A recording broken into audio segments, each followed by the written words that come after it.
A light rain began to fall, in no way foreshadowing the imminent trouble that was expected from bad presentiments, and the leaves of the trees beat heavily against the omnipresent drops of drizzle, falling on them ever faster. The attention is drawn to the house, which was not visible before because of the trees, which became a real salvation in this difficult situation, in which there was no time to think about any solutions to the problem. A brunette man in luxurious white clothes and gold jewelry hurries after a girl in a beautiful blue dress, and her blonde hair is decorated with the same flowers. Emile falls suddenly and abruptly, slipping on the wet ground, losing all balance too quickly, and her blue eyes fill with terrible fear. Hadias Meyer takes Emile in his arms, preventing her from falling, and after saving her, immediately, just as he saved the girl, asks about her condition, showing his care and concern. The rescued lady immediately sees that the distance between them has gone too far, and now they are extremely close to each other, which she cannot help but notice. Everything that happened echoes in her thoughts with a strong conviction that she should never get close to this guy, and what is happening now definitely contradicts this rule. Confused in her own torments and attempts to understand her feelings, she asks herself a trembling question: why is her heart beating so fast at this wrong moment? The guy who caused her mental anguish addresses her by her full name, showing the full extent of his seriousness, looking softly and confusedly with his gray eyes, which are no longer empty.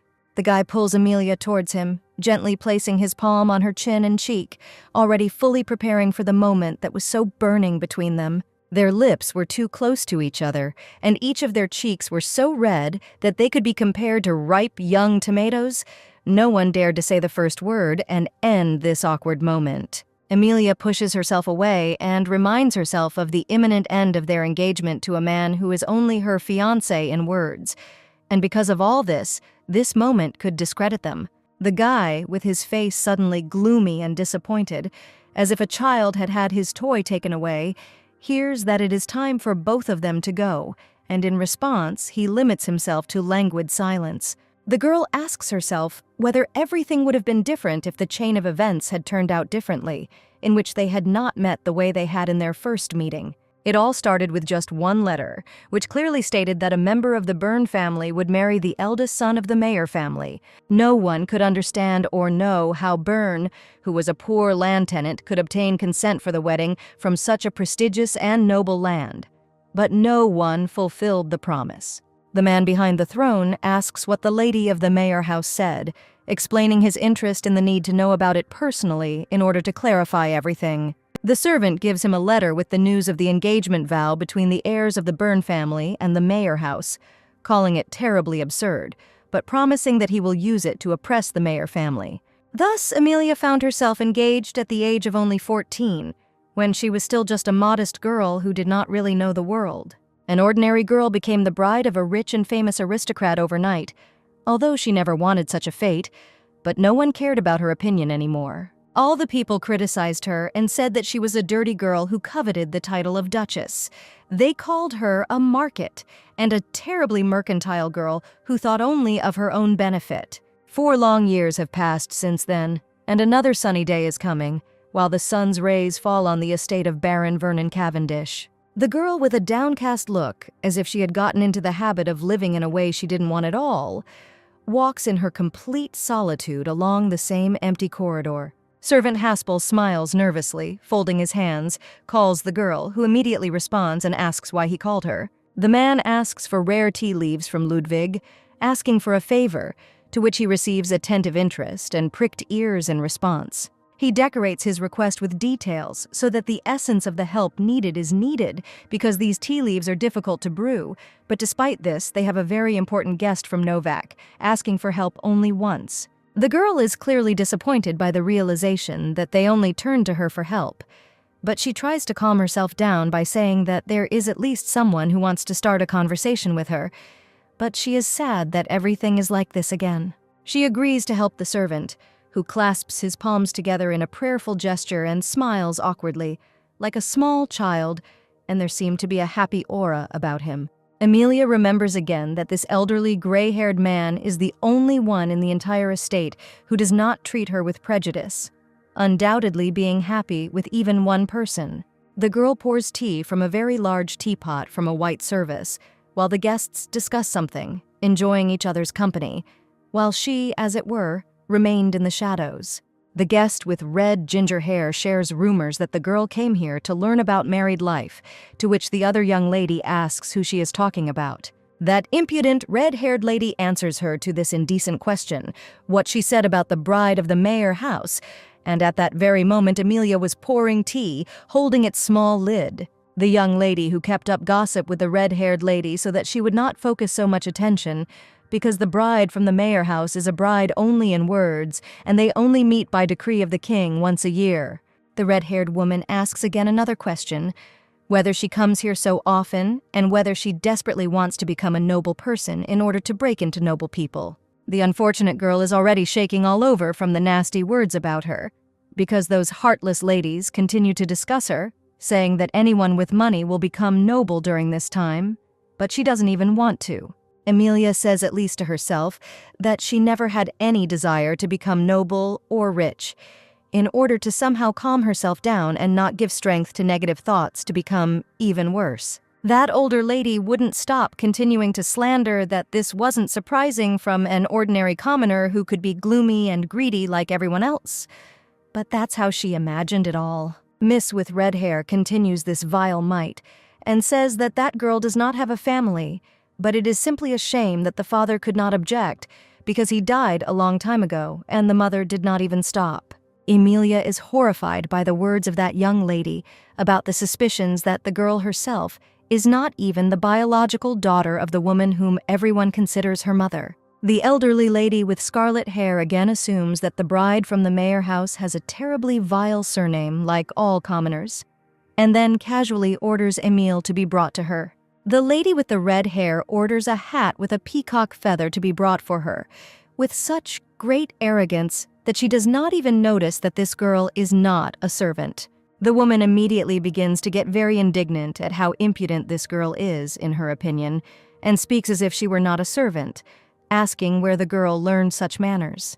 Emilia replies that she is not a servant and is not obliged to follow the orders of this young lady, with her head held high and pride in herself, because she has lost the desire to endure any further humiliation from the red-haired old woman. The rude woman, as if with bloody hair from all her anger, asks why the young lady is here then, and Emile replies that the butler of this house asked her for help to brew a rare type of tea. The young lady who came to visit this house promises that the butler will be the first to receive a reprimand for not hiring another good servant, arrogantly and demonstratively raising her burgundy fan.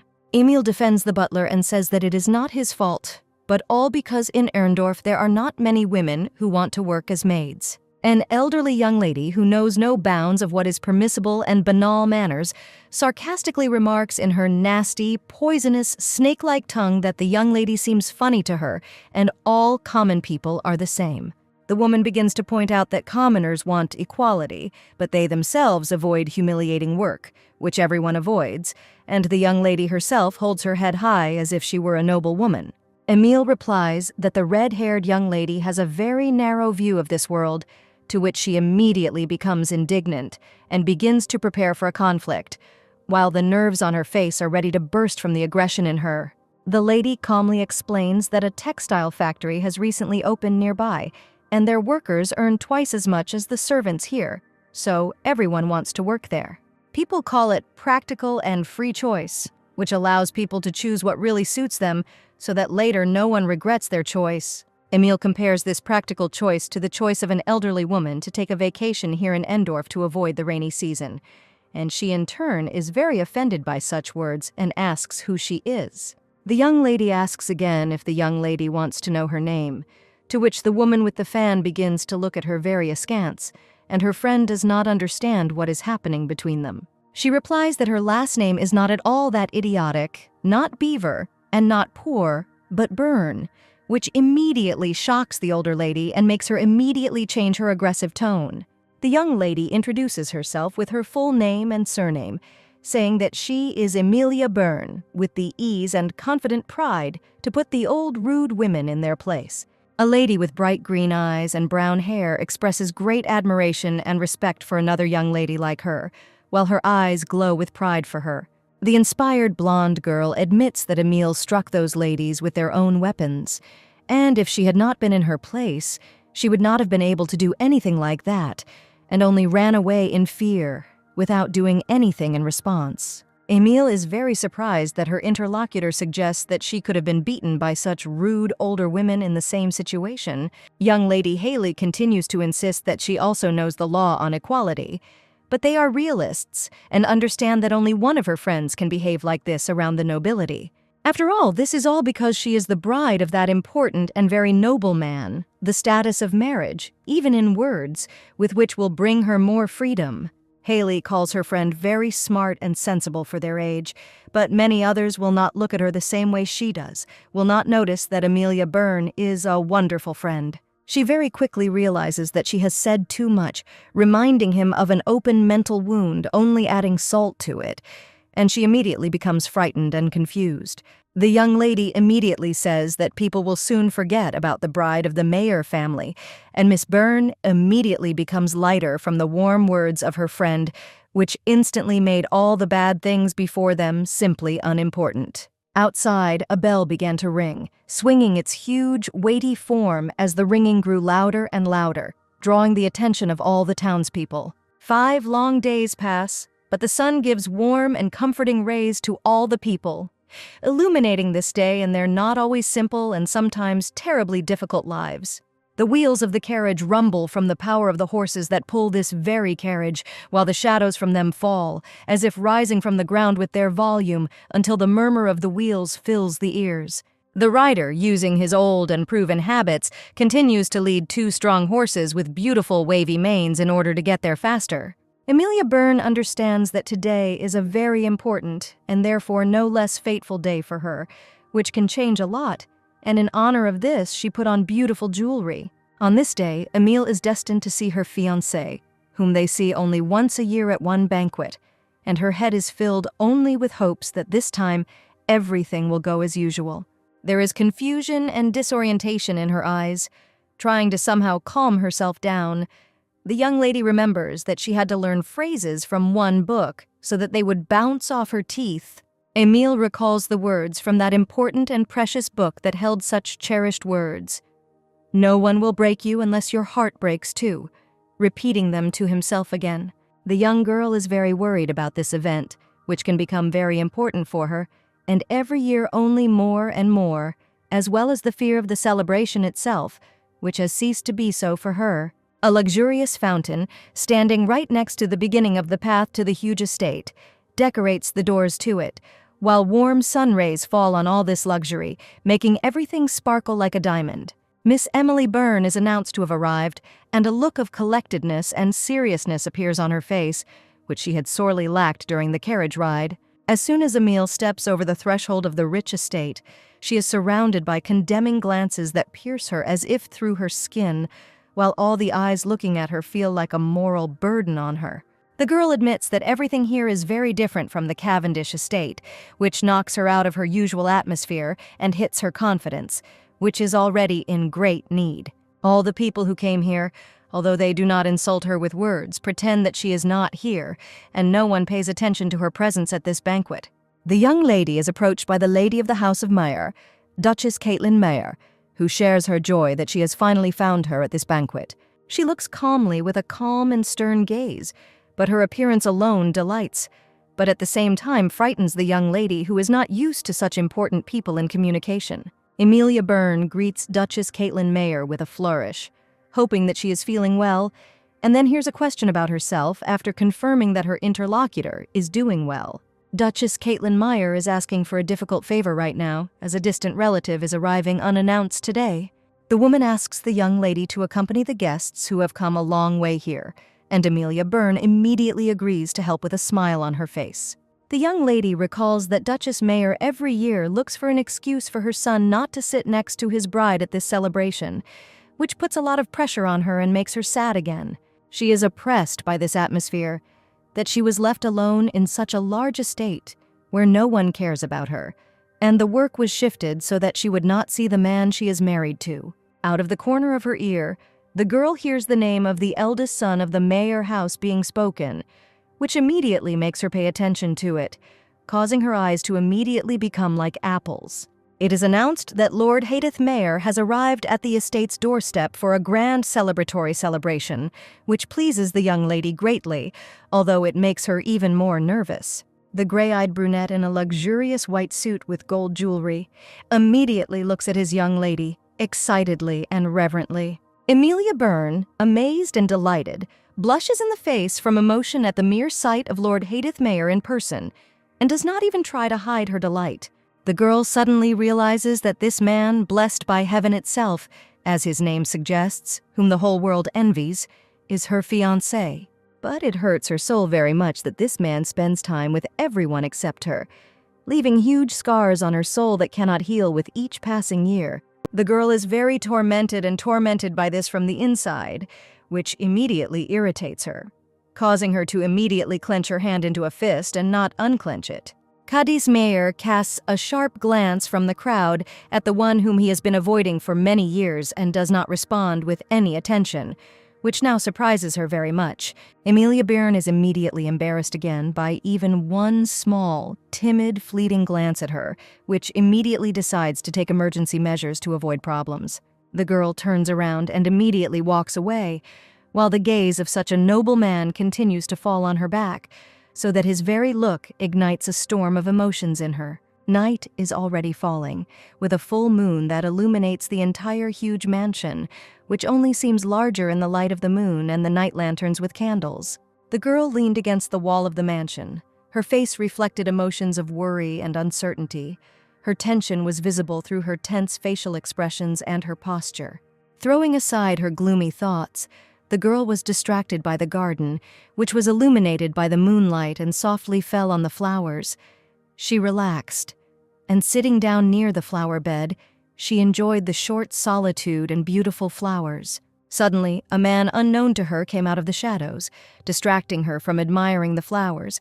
Calling the heroine by name, lightly placing his hand on his heart, he politely bowed in greeting, observing etiquette. Introducing himself as Urgar Visherov, his shadow fell on the edge of the heroine's dress. The shadow was created by the same moonlight that created a calm atmosphere between people. The girl's thoughts flashed that this was the replacement partner that Caitlin Meyer had mentioned. In response, the girl smiled sweetly at Urgar and greeted him. She closed her eyes, becoming even more beautiful. While the man continued the dialogue, the heroine noticed behind his back a respectable elderly woman in a wheelchair, being pushed by a man in a white suit. The woman in the carriage looked as if she was enjoying not only the weather but also her company, smiling sweetly, the moonlight falling on the young man, as if accompanying their small company. A group of two people were chatting pleasantly. The elderly woman's eyes were closed, and the man's face showed that he was also enjoying the walk in the fresh air. Let's return to the heroine. She looked at the couple of the dark-haired man and the elderly woman with admiration and a blush on her face. Her eyes were wide open. A phrase that described her blush and such an excited feeling settled in her thoughts. Her facial expression changed again. She frowned, pursing her lips.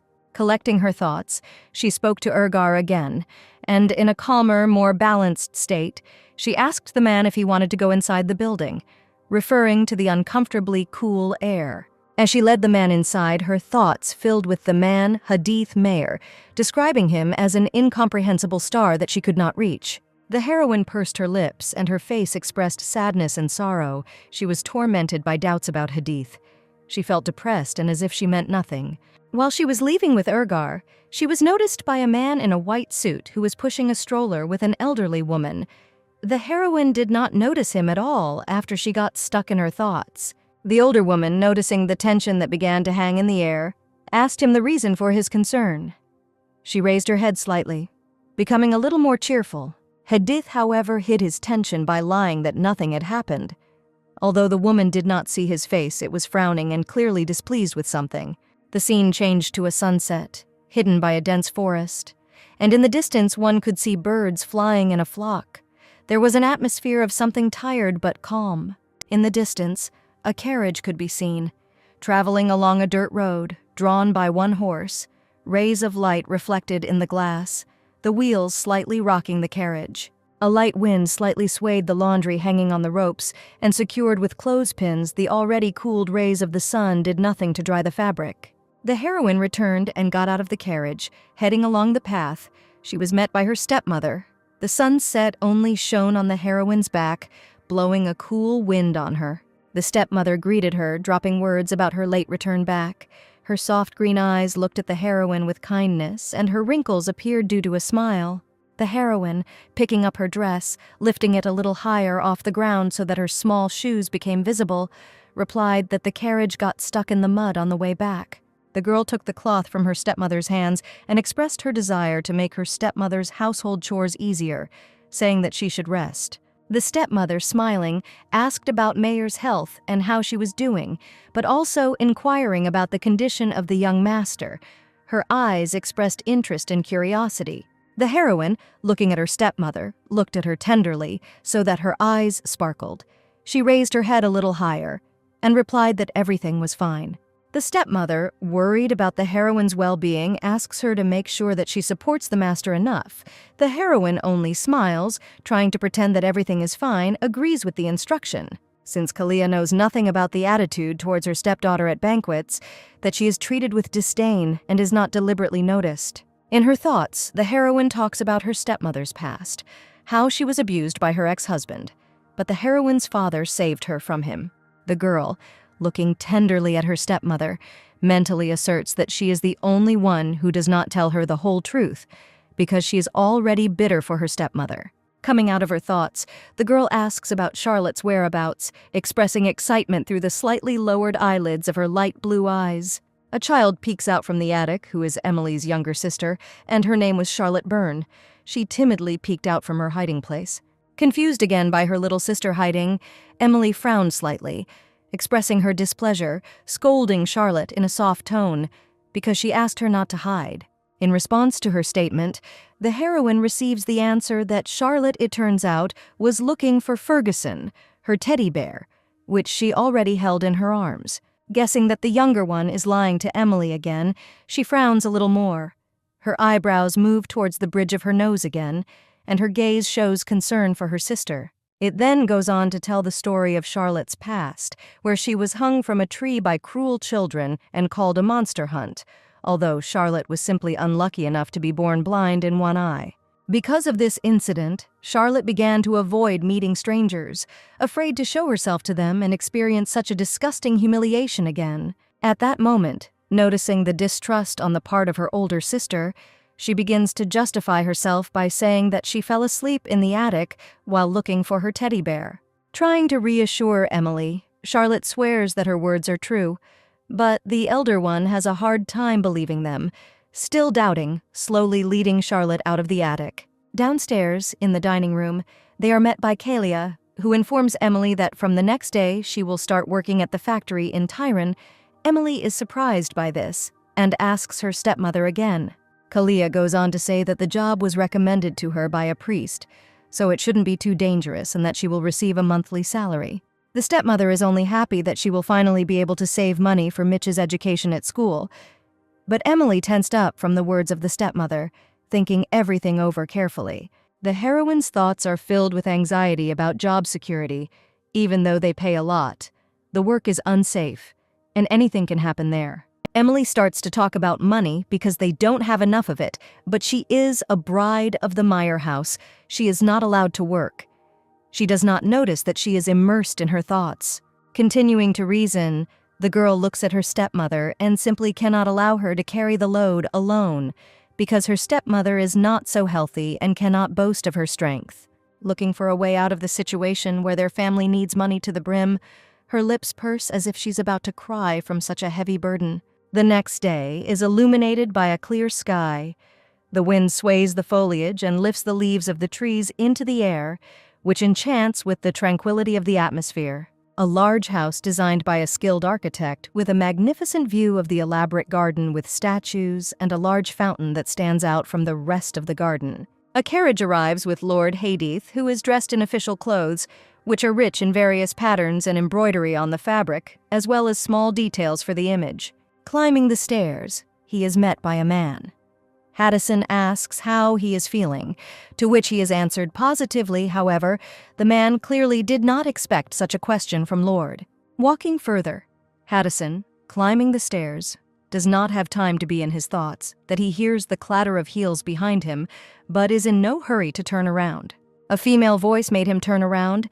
His mother started complaining about Elford Academy, calling it a hellhole not only for him, but for everyone else as well. Before him stood his mother in all her glory, with a neat hairdo, raisin earrings, and dark makeup that added honor to her person. Suddenly, Duke Haynes Ryken, the king of Shahi, joins the conversation and says that Haddison was chosen as the best graduate in the academy, that he is right, that there is no need to worry about him. An elegant older man stood before them, taking off his hat in greeting, bowing slightly, his eyes glowing with dignity and honor.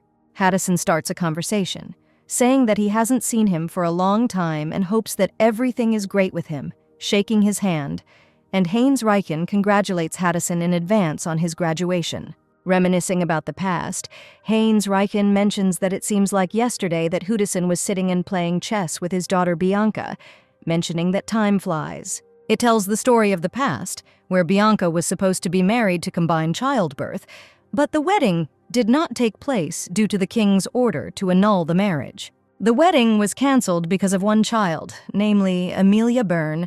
She had long wavy hair and wore a red skirt with an embroidered edge.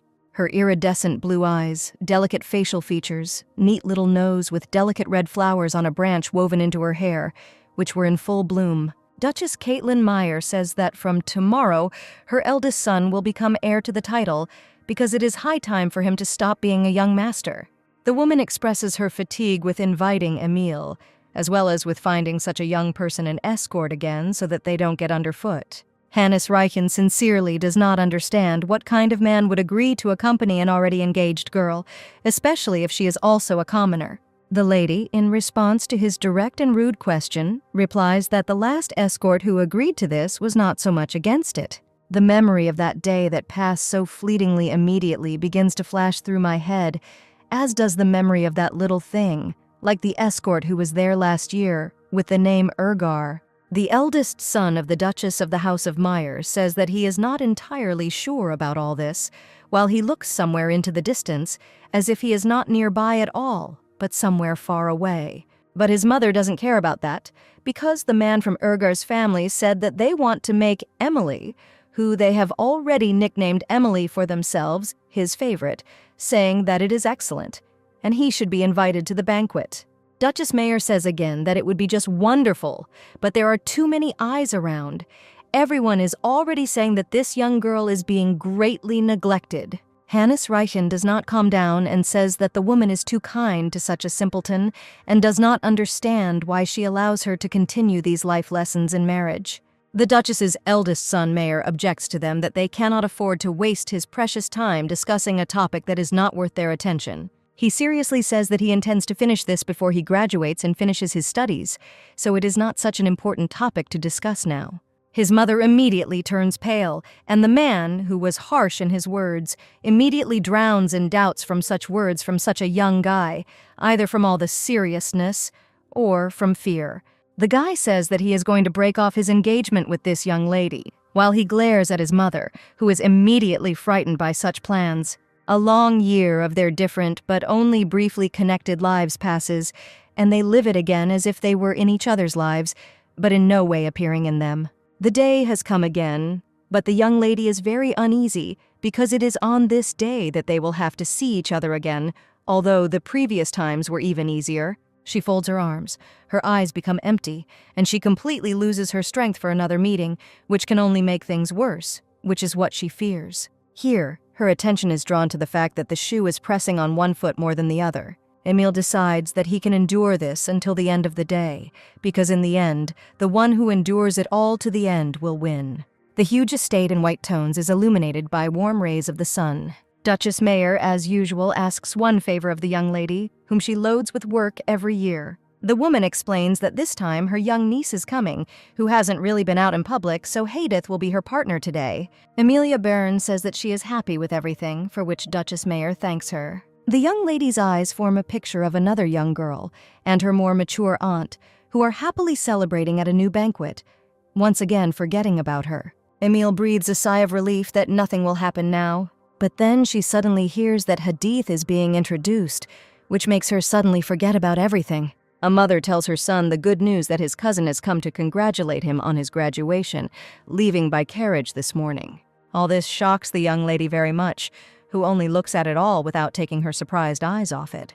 Duchess Mayer's eldest son says he didn't even recognize his cousin, and is amazed at how much she has grown in that time. Emil has very mixed emotions about this, and it takes her breath away for a second. The girl understands that she feels very bad, and that is why she wants to get out of here as quickly as possible. On the way, she hears how everyone is discussing only Hadith, who is becoming more and more ideal with every word of the guests. A couple of women from the guests say that Hadith does everything so unquestioningly that if his mother orders him to pretend to be dead, he will do that too. The young lady runs away not from the banquet, but as if from all these words, while the crowd stirs up alarm with words that the man may be more cruel than everyone thinks. Emil is very frightened by the rumor that Hadith recently met with the Grand Duke of Reichen. In the past, the Duke's youngest daughter, Bianca Reichen, was his bride just last year. Memories of rumors that the Myers house is planning to intervene in the civil war of the neighboring country of Trunia immediately appear in her head, and its king will help to suppress the rebels. But in exchange for the money, the Mayer house will receive the Trunia mines, and it is assumed that they want to merge with the Reichen Mining Company. The girl only feels worse when she realizes all these facts. Remembering Bianca Reichen, who was Hadith's friend since childhood, bad thoughts and new fears come to her, because it was she who destroyed her marriage with Hadith. She smiles and admits that she has not yet lost hope for the best, or at least something good. The young lady begins to fantasize about what would have happened if she had not met Hadith, as she did in the distant past. Even Hadith himself was not so gloomy at that time, but just as ordinary a child as she was then. He opened the gift box containing the ring for her, while they were both dressed in what looked like wedding suits. Emil changes his mind and says that it's even better this way, but now it's time to end this exhausting relationship. Hadith is standing again at the distance of the huge hall, among the guests who are just itching to talk to him for at least a minute. He looks sharply straight at the young lady and turns his attention to her. Emilia had already left the estate for the garden, where she felt much better. She wonders why she wasn't assigned a chaperone this time. Hadith asks her if she is looking for something. Emilia Byrne greets the young master and bows her head, wondering how the man knew she was coming here. He tells her that she hasn't changed at all, which surprises Emil greatly. The Hadith says that the girl is acting like his servant and not his bride. Her memory immediately flashes back to little Hadith as a child, telling her to stop treating him as if she were his servant. The girl asks herself the same question as in childhood: who will she be then? If she does this, she will not be a commoner or a noble, but simply a strange girl. The young lady says that she has no choice. She cannot change the way the world works, and that he will have to accept it too. The man tells her that this is quite arrogant for her. He says the Vichet she's looking for wasn't invited, and he can't afford to invite someone who doesn't meet his standards. Emil says she finds it funny, and that she was pretty sure she didn't deserve to be there. Hadith says that this is not so, but the girl does not understand him, because for the past 5 years he has not even looked at her. She says that young Mr. Vischer has a conscience and compassion, unlike the members of the Mayer house. But in response, the young lady only hears that some men hide their real motives behind pity and compassion, which shocks her greatly that it is Hadith who says this. The girl thanks him for his advice, although she does not understand how he can help her, but she is confident in the man's good manners. Hadith suggests going for a walk together, saying that it is necessary for them now. Emil says that her carriage will be here soon and it is time for her to leave, but he replies that her carriage will be late. The man tells her to follow him so that he will be interested. They start walking together, the guy leading the young lady behind him. She says that she heard that the guy will finish his studies very soon. He says that after this he will be called Duke Mayer. The young lady asks him if he's okay with this, but the guy replies that he never compromises and only does what he wants. Emilia admits that they are complete opposites, and she sincerely believes that everything in the world has its price. In her thoughts, she plans to abandon him in order to finally return to her family. The girl asks for forgiveness for having to leave because the carriage is already waiting for her. He asks how her married life training is going, whether she attends all her classes, and whether she has already learned to dance. The girl hears praise for herself, but immediately feels worse when the guy says that he won't be able to go to prom with a person who can't dance. Hadith tells her that the young lady will go with him to the graduation ceremony. The girl will go to the prom with him as his fiancé. Amelia can't believe these words, and a pink blush appears on her cheeks from embarrassment. She is trying to somehow refuse this. The girl says that it's no longer funny, and the guy asks what she wants to tell him with this. Emile says that they don't have that kind of relationship and he should find someone else. Hadith tells her that this will not be just a banquet, but a whole ball, and he has no right to dance with anyone other than his bride. The girl says that she has no desire to go there. The guy asks again if she really doesn't want to go, to which she hears a positive answer. He tells her that her desire or unwillingness no longer matters, and that she will simply have to go. The girl asks how he can let her go to the ball as his bride, and even more so dance with him. She screams, asking who he thinks she is to think she will do whatever he wants. Hadith explains his tone by saying that the king will be at this graduation ceremony, and his reaction will be terrible if he comes with another lady. The king may become very angry and wonder where he left the bride he chose for him. The guy asks her to just continue playing her role. There is silence in the air as he negotiates for the young lady to play the role of his bride. The girl also understands that as long as this is the king's order, they will all have to carry it out. He says that they have almost reached the place, but the young lady continues to walk. The girl is very surprised by what she sees in front of her. Hadith shows the carriage, saying that it is now Amelia's, starting to smile smugly. Emile is very surprised by the words that this is now her carriage. He tells her that Beefy Dilson will be her coachman today. The coachman begins to approach the young lady. His huge appearance is very frightening, but he fits almost right up close. Beefy Dilson drops to one knee, head bowed in submission. The coachman says that he will do everything that the hostess tells him. Hadith says he will arrive at work early in the morning and return to the farm late at night and will help with any tasks and run errands. The girl shouts at him, asking why he is doing this, whether he wants to overshadow everything that happened over the past few years. The man says he doesn't have to explain anything to her, but she can consider it compensation. She replies that deep down he thinks they can get a divorce, and now he is doing everything to ease his feelings of guilt. The girl says that there is no point for her to hold on to this meaningless engagement. Words fly out of her mouth about how it would only be a joy to break off this engagement without any compensation, but she is already sick of the name Mayor alone. Hadith just looks at her sternly, his dark eyebrows furrowed. The young lady says that even without his gifts, she will fulfill the duties of his bride on graduation day. The Hadith says that if she refuses, the coachman will lose something very important to him. The man says he promised the coachman to find his sister, who had been sold to a factory in exchange for his services. The coachman immediately becomes confused and her gaze falls, but because of her position, she cannot show much emotion.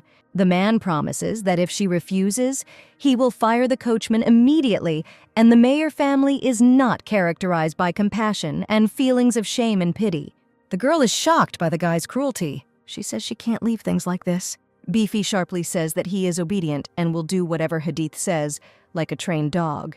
Hadith tells Beefy to behave obediently, and she will pass letters through him, and he will do the same. A formal event is taking place, and the sounds of the piano can be heard throughout the estate. Hadith looks around and holds a glass of wine in his hands. He notices that the music is getting quieter and quieter, but her voice is still ringing in his head.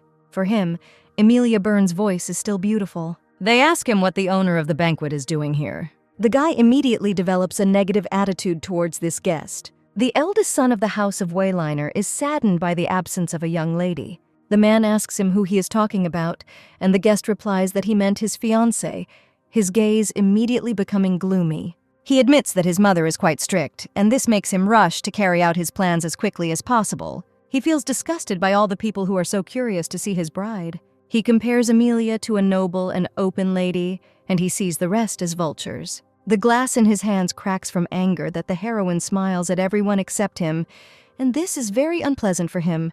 The heroine apologizes for forgetting to introduce herself to Buffy's coachman earlier. She says that she enjoyed their meeting and thanks him for it. When she says that it is not necessary to accompany her to the end of the journey, the coachman interrupts her, refuting her words and saying that Hadith will punish him. A question appears in Amelia's mind as to why they would do this to him.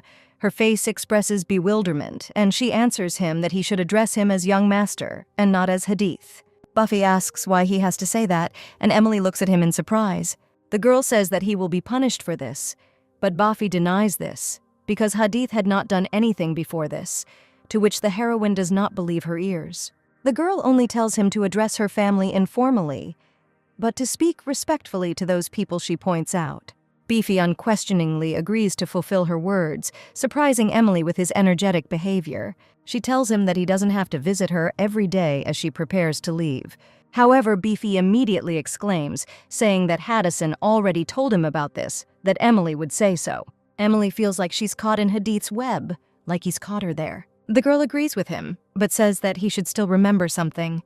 The heroine's stepmother suddenly appears, asking her what is going on with the oppressive face. Beefy, speaking in the third person, will do everything as the mistress says, putting the stepmother and the girl to Spanish shame. The stepmother smiles at Beefy and says that she is pleased to meet him and introduces herself as Amelia's mother. The stepmother offers Beefy some tea, saying that perhaps he is tired. The film cuts to a scene where the heroine talks about the possibility of a quick divorce after graduation and that Haddison feels guilty. The stepmother covers her mouth with her hands and opens her eyes wide, her facial expressions revealing horror and compassion.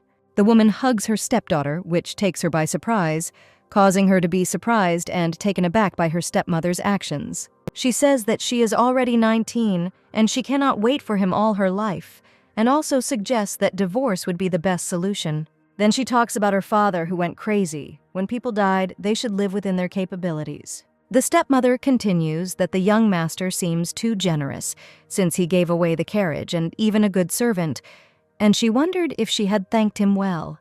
Emily only answers her stepmother's question with a thoughtful look. Emily throws her head back towards the opening door. Realizing who is behind the door, she calls Charlotte and comes closer to the door, squatting down, and behind the door Charlotte asks about the man.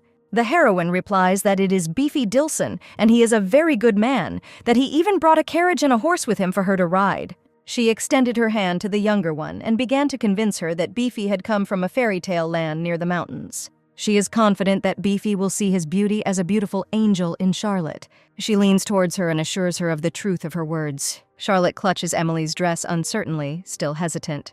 They approach Beefy and Emily asks Charlotte to introduce herself to him. Beefy refers to himself in the third person as a good man to a peeking Charlotte. Coachman Beefy, looking at his younger sister Emily, calls her an angel, smiling, to which Charlotte smiles sweetly at him, almost no longer hiding from the new face. She timidly comes out from behind her sister and decides to get to know him anyway. Biff calls Charlotta sweet and shakes her hand, and thanks her for letting him work here. Charlotte goes off to play with Beefy, feeling great and not as self-conscious as before. Emily watches them, happy that she has seen her little sister happy in a long time and that Beefy is helping them quite a lot. Emily was suddenly horrified, finding the connection with compensation, how she managed to accept such a vile apology. She pressed her head to her knee, hugging them and thinking that she could only be offended by a man who had avoided her for 5 years. Haddison appears in her imagination. She thinks about her feelings for him, considering herself a fool. Suddenly Charlotte called Amelia, asking if she was tired. Charlotte looked worried, but was told that the heroine had only dozed off for a second. Charlotte sat down next to her older sister, saying that she would be going to the Cavendish estate again. However, Emily asks her not to worry, looking at her with a relaxed look. Charlotte just lies down on her sister's lap and says that she doesn't want Emily to go there and who needs this wedding training anyway. Charlotte jumps up from her sister's lap, inspired by Emily's words. Emily talks about a library that contains books from all over the world, and the younger one asks if these are the books that the heroine reads to her. Charlotte talks about a book with a sorcerer and a dragon. Emily only says the title of the book. Finally, they head home, into the warm breeze. The hall greets people with a festive atmosphere, all glowing from the shiny interior details. People start whispering about the man who just came into the room. When Emily walks into the room, the atmosphere immediately becomes tense and everyone starts whispering. The man calls his interlocutor by the name Nathan and urges him to look in the direction of all the whispers. Emily Byrne appears before their eyes and the man calls her a mouse. However, Nathan is not sure that the mouse label suits her. He calls her a shameless black swan trying to get lost among the white birds. Emily turns the corner, which doesn't escape Nathan's gaze, and in his head he wonders where she went. He decides to follow her, hiding in the corner. He notices that someone said her name, trying to see his face. To his surprise, it is not an important person, but simply a butler who invites her into the room. He doesn't understand what's going on and why they entered the room together. His thoughts run through his head that they have no reason to be there alone, and what is going on there. Emily can be seen discussing something with the butler, and the door is slightly open. However, Nathan is noticed and asked to show the person behind the door, which scares Nathan. Nathan decides to open the doors, asking them what they are doing there. They call him by his full name, but they have a serious look that won't go away so easily. Nathan asks them what they have in their hands, noticing a strange book in the butler's hands. Emily just calmly tells him that it's an account book, not giving in to her excitement. Nathan asks again why the butler shows such a book to the heroine. Emily replies that Haspel is having trouble keeping track of his books, and she is helping him. The question is asked again by Nathan, asking her if she knows anything about keeping an account book, to which the heroine answers uncertainly, but she does know something. He was surprised by her answer because not everyone is able to understand how to keep accounts and an account book just by reading a book. Emily distracts Nathan from her thoughts by asking him if they can go already. Surprisingly, in Nathan's eyes, the heroine looks quite especially beautiful today. Nathan tells them that they can do whatever they want. But the smug guy turns to Haspel. He asks if the butler pays Miss Byrne for her work, since the book is quite thick for accounting. The guy explains that the butler who keeps the books is paid 3 times more. The butler is nervous, but tries to answer that he will pay for Miss Byrne's work. But the fact that she is the bride of the mayor house almost forbids people like him to pay such a girl for work. Nathan reproaches him and says that he can only use her to do the job, and the girl receives all the importance only in those situations when he fails. The guy asks if he can give one piece of advice. He says that people underestimate Emile because she looks at him with big, innocent eyes. Nathan tells the young lady to pull herself together and give everyone a hard time. Emile calls it all a mess and looks at the money she had to take because of the whole situation. But she admits that Haspel is right, because the bride of the mayor house cannot work as a laundress or a laborer. The girl holds her first salary in her hands, with a slight sense of relief, but also a burden of responsibility. She's at a crossroads and does not know what's the right thing to do because she can help her family. It was a difficult choice for her, but she decided to return the money. She comes to the full understanding that now is the worst time to quarrel with someone and create misunderstandings with people in the estate. It was a surprise for her to hear Nathan Melvin's words because everyone in the estate usually laughs at her. He might just be a different person. A hadith comes up and says that the young lady looks very tired. The girl is very surprised by his appearance here. She immediately asks what brought him here. The man replies that he's inspecting land that he is going to buy soon. He says he was planning to hunt grouse here, but he feels bad about just using the area as a hunting ground. He already plans to build a villa or a hotel on these fields. The girl begins to convince herself that he will not act so cruelly and will not drive her family out of these lands. The guy says he heard that people were insulting her during her marriage training and that they will all pay. The girl says that she wants to know about his intentions, but asks not to use her as an excuse and that she will cope with the unpleasant experience herself, as she did before. Hadith swears that he will smear them as he sees fit and will not use it as an excuse. Emily screams that it is very selfish to force her to attend lessons at the estate and then stop them, and that it will only ruin her reputation because she suffered all the insults instead of him. The girl asks him not to do anything to him if he wants her to come to his graduation. There is an awkward pause between them. Emile speaks of his desire that he break off their engagement as soon as possible, and she has already accepted compensation and does not want to delay any longer. Hadith says he planned to discuss it with her. He needs her to sign an agreement. He thinks of it as a contract for our divorce. The girl asks if this is necessary, since she already said that she agrees to break off their engagement. He tells her that this is necessary for his own freedom. Emily asks him to explain everything, and the guy replies that it won't harm her in any way, so she should just do what he says. The girl asks why then she should sign the contract and wait until their engagement is dissolved and whether the king will approve it. The guy replies that he cannot guarantee anything because the king is very fickle and unpredictable.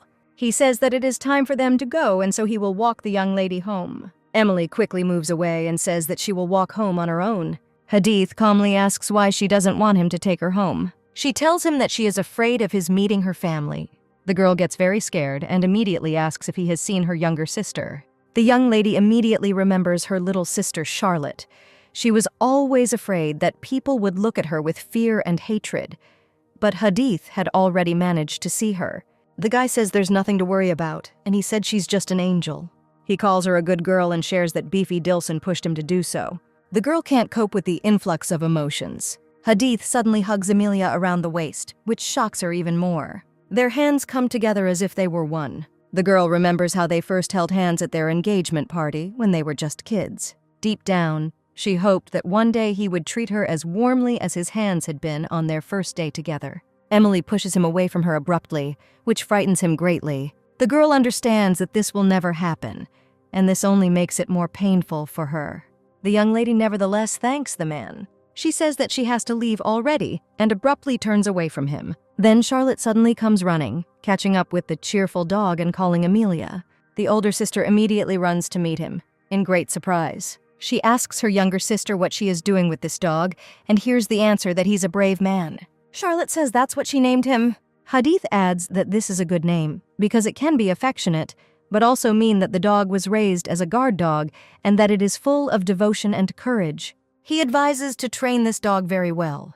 The young lady is already expressing her indignation. Charlotte, her eyes shining, promises in complete delight that she will take care of the brave boy, while the dog himself is no less happy. The guy tells Emily not to worry because Beefy will take care of the fees and training for raising the dog. He says it's not her gift. The guy gives Amelia advice to think more about her family than about herself. He immediately moves away from her. Charlotte's gaze immediately meets his. Hadith takes her in his arms and the little girl is very happy. The young lady does not understand what this guy wants from her and what he is trying to achieve with all this. Then he turns to her sharply. The guy says he had something important to say before he left. He says that Amelia will have to leave the estate for a few months. The guy claims that no one is expelling her from here, and in the worst case, she will have to leave for 2 years. Hadith promises that if his negotiations go well, he will immediately inform her when the young lady will have to leave, and asks her to just think about it. Amelia admits that she doesn't really have the right to choose anything in this situation.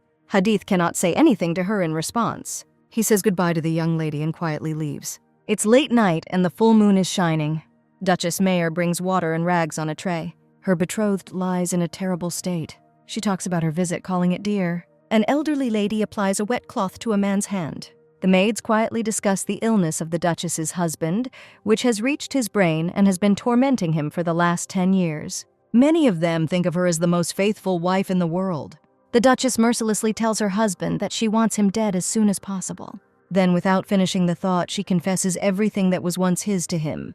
Then everything will be completely hers, she says with a smirk on her face. The Duchess greets her luxuriously dressed son at a festive ceremony. The young man apologized for being late, and his mother responded that he should stop doing this, especially since she herself called him, even when he was busy.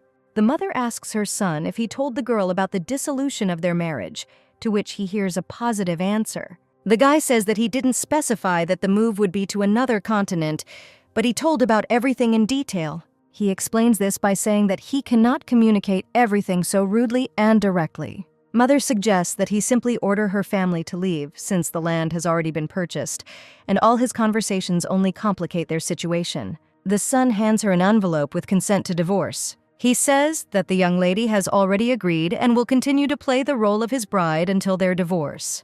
Duchess Mayer says it's a good idea. She says that Bianca will return to Novak for his graduation. The guy replies that he will visit her. The mother asks in a plaintive tone to ask that girl when she will sign the contract. Her son seriously answers that he will figure everything out on his own. He immediately leaves for the celebration. The old notes play in his memory again, just like on that very day from his childhood. He recalls a luxurious music box with a ballerina inside, made of the highest quality elm wood and dedicated to Benedict III himself. Even then, little Amelia was very happy with her, with sparkles in her childish eyes, which became full of truly sincere delight from such a wonderful gift.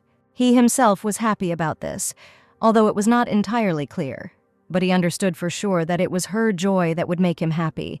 It had already done so then. The man says that there is a package for the young lady. She immediately asks who it is from, to which he replies that Hadith sent it. This package really shocks the girl, because it was something she could never have expected. Duchess Mayer asks if her son really bought all this land, looking at the view from the window, and the servant replies that this is indeed the case, and Hadith bought the entire forest in the south of Erndorf. The servant says that Amelia Burns' house has also been bought, and the young gentleman wishes to build a fashionable guest house, judging by what he has heard from his lips. The Duchess asks her servant rudely and directly whether he heard anything that her son said to that girl.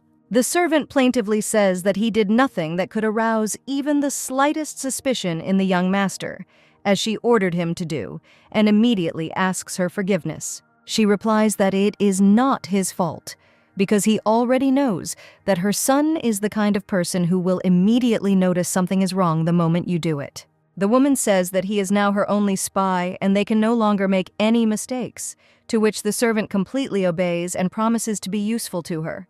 Duchess Mayer says that she cannot find out what her son is up to with just one spy, and therefore she has no choice but to resort to one old and tried method. She says with serious intentions that now she will have to take everything into her own hands, and a smirk just begins to appear at the corners of her mouth. Immediately, the servant hears an intriguing question about his opinion about what the Duchess will do next with her own son. Hadith asks him again about his mother's plans, from her secret spy, focusing his attention on this while the sun's rays fall on him, as if making him the right figure in their conflict. Servant Grosjean realizes that the young master learned 10 years ago that his mother was watching him through secret spies, and remains unperturbed to this day. He tells his young master that the Duchess will visit Miss Byrne very soon, because now she doesn't trust anyone, not even her own son. The young gentleman agrees with this argument, but the realization does not make him feel any better. Grosjean, being a servant whose family is being targeted, and for this purpose assassins and mercenaries were hired, he does not understand what his young master can be thinking, even though he has been his assistant for so many years. He thinks of him as a person who will destroy the entire world if he is an obstacle to their goals, just like his two parents, whose blood is immediately felt in him. The boy remembers his childhood, in which he was regularly beaten. His father called him a brat who couldn't afford to be called the eldest son in the Mayer house. The man claimed that his son had no sense of caution. Their main enemy, the son of the Marquis of Willendorf, could be anywhere, and yet he dares to be distracted. Hadith, who was still a child, tries to justify himself because his shoelaces simply came untied. Grosjean swears that he will help his young master, but only if the boy's father forgives him so that this does not happen again. In response, the servant hears only a reproach that he should not get in the way. The Hadith asks not to do the same to his servant, and there are new wounds on his legs. He tells his servant not to try to stand up for him anymore. The young boy says he doesn't need anyone's help. But this lack of need will be constant, according to the young man, which frightens Grosjean. The Hadith says that they have guests. Emile walks through the fountain, the sun shining on her blonde curls. The guy asks to take her here, and the girl's face is terribly gloomy and dissatisfied. The box shines in the sun in its red fabric. The girl asks to take this gift back, saying that the dog has already crossed all boundaries and she cannot accept this box. She says that if he continues to do this, she will stop keeping quiet and consider changing her mind about attending the graduation ceremony. Emile says that she doesn't want him to try to hide his true feelings for her behind these gifts. The young lady asks why he keeps doing this, if he enjoys forcing her to accept handouts she doesn't need, and Hadith replies that she is right about one thing, but wrong about the rest. The guy replies that he likes her reaction and he doesn't think she really hates it all. He says she likes small and cute things. The girl screams that this has nothing to do with forcibly accepting gifts from a person from whom one does not want to receive them at all. She says that he only thinks about himself since he doesn't care about it. Hadith admits that he only thinks of himself in his most selfish manner, bowing his head closer to the young lady. The young master says that he must warn her about something important. His dear mother will soon visit the young lady's family, to which she asks what she needs it for. He tells her that his mother wants to make sure that she is a simple country bumpkin, dreams of the day when she wants to become a duchess, and understand if he has feelings for her. His plans to stop her change dramatically, which the guy shares. The girl is surprised that he will not interfere with his mother, and then immediately hears words that it is time for her to leave. Some time passes and the small house seems to be on edge in anticipation. The girl is already starting to think that it would be better if she didn't come here.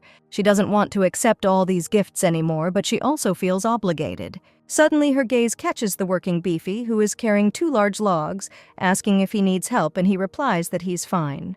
A recent event comes to her mind, how she allowed a stall to be built near the house. Beefy wanted to be close so that if there was a threat, he could protect Amelia. The lady herself is very surprised by this, because she does not understand how Hadith could know about the danger of the forest. Beefy says that his sister Laura wants to invite Amelia to visit. The girl immediately asks if Laura has already returned, and hears from the man that Hadith brought her back from the factory. The young lady admits that the guy really kept his promise. The girl says that she is very happy for him, but she is not sure that she will do the right thing if she accepts her invitation, and the man answers that he will do the right thing because Laura bakes excellent pies. He promises him that he will definitely think about it. Suddenly, the sound of a carriage is heard, which surprises everyone. Immediately, Beefy becomes terribly gloomy, and words are heard that this place is more like a forest wilderness. After this, the young lady becomes very gloomy. Duchess Mayer asks how Amelia is doing. Emily immediately asks why the woman came here, to which she only asks in return whether she will spare her a couple of minutes for a short conversation. The woman immediately looks at Biffy, saying that this must be the coachman that Hadith was talking about and that he was supposed to send. She apologizes for the fact that her son can be very tactless at times because he sent someone like him to work in their house. Emilia looks at her with eyes full of distrust and misunderstanding. The Duchess says that she herself understands what a difficult time has come for the young lady, and that if possible, she would like to build her a house in some nice place. Emile says her son has already told her that they must remain engaged until the king approves their divorce. The girl says she has no intention of challenging the royal decree. Therefore, she asks not to bother the Duchess with unnecessary pleasantries, which makes the woman very angry. The young lady says that she will sign the contract and will be glad to cooperate, but on one condition. She says that she does not agree with the terms of the contract and does not want them to take her house. Emilia promises that she will do everything in her power to fight back. The girl tells Duchess Mayer not to try to push her against the wall because she has already been doing everything they wanted for 5 years. She asks permission to continue living here after breaking off her engagement. With a pitiful look, the young lady admits that this is all she asks for. Duchess Mayer says that nothing will come of their quarrel, and since they are cooperating until the engagement is broken, she will find a way for them to continue living here. The girl says that she cannot trust her or the young duke, and she needs to see the contract, which will state that they cannot separate immediately after the divorce. Duchess Mayer tells her that she can be generous enough if she is sure that the person will not lie to her. She simply orders not to create any problems until the engagement is broken. And if the young lady asks for anything else, she will have to put her in her place. Emily says she understands everything. A young lady watches a woman walk away into the distance. Hadith wipes the mouth with a napkin during meals. Here, his mother suddenly says that she visited the villagers a few days ago. The Duchess says that for now they will not put any more pressure on her, but will follow the guy's plan without telling her about moving to a new continent. The woman talks about her promise to let him stay in this house after their divorce, but now Riken has become a problem. She doesn't understand how to convince Hannes now. The suggestion to ask Bianca comes naturally, although it doesn't make the guy very happy. His mother says about her that she is not like her father, but she may also be more lenient towards his previous bride. The boy can no longer listen about Bianca and sharply answers his mother that everything is clear to him. He puts the situation in her hands and tells her to do as she wishes. His mother tells him not to overestimate himself if he is so determined to get 2 whole minds when even getting one is already quite difficult. The ruler of Trunia is simply a vain and incompetent man who only cares about hitting on women, and even with his confidence in his abilities, he is frightened by the chaos that is currently happening. Hadith says that he uses this to his advantage. Duchess Mayer is very pleased with this turn of events because everything will be exactly as she planned. There are a lot of papers on the table that someone very carelessly left. The boy asks the servant if he received an answer to the secret letter, and he replies that the king accepted the offer. The king wishes to meet him personally on the 18th. Trunia is a country where the rebels are armed with rifles and sabers. Most of the aristocrats left this country quite a long time ago. Even Emperor Mir is now fleeing from the rebellions, and Milord Hadith must meet the emperor for negotiations. The servant asks himself how his young master cannot be afraid. The boy reminds him to take care of the forest while he is away. He is confident that he will take the 2 Trunia mines through these negotiations. But Hadith wants to take away not only them. The fitters and the gold mine will bring immeasurable metallurgical wealth to the Mayer house. And there is nothing of his in this house, but that will change very soon. The mine will be his personal property and will belong only to him. He intends to take everything one by one and get everything that belongs to the Mayer family. From the small house comes a question asking Charlotte if she wants to go. Charlotte says that the brave man will be very bored if she leaves too, because dogs don't like to be alone. Emily offers to take the brave man with her. She tells her little sister not to worry, and that they will take Beefy's carriage and she won't have to see anyone. Charlotte remains silent and cannot answer. Emily says she'll go alone then. But the young lady asks her sister not to hide anymore because she cannot live her life in the shadows. The little sister becomes sadder and lowers her eyes. The girl says she will be back soon. Laura greets the young lady very warmly. She thanks her for accepting the invitation and shares that she has heard a lot about her from her brother. The girl says that she is not a noblewoman, so she can simply call her Amelia. She explains that such formality makes her uncomfortable. The table is set very appetizingly, which Emile notices, and Laura says that she didn't know what she likes and has prepared different dishes. Laura says that it wasn't exactly her who cooked the dishes, and the girl becomes interested in who cooked all these dishes back then. She says they have another guest here. The girl admits that she didn't tell her brother this in order to make it a surprise. Suddenly, the door opens and Emily jumps in surprise. Hadith greets Amelia happily, smiling at her. The guy says it was a good idea to bring the chef along.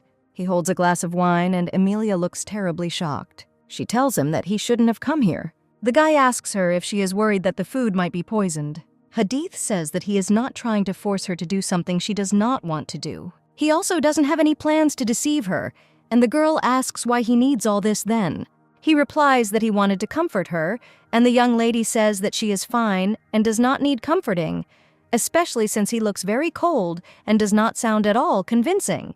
Emile wonders if she has been so strict with him all this time as she looks at him very upset with a disappointed face. It now seems to her that this may turn out to be very true. He tells the girl to continue to show his stubborn mother how much she hates him and wants to break off their engagement, because Duchess Mayer is much more stubborn than one might expect.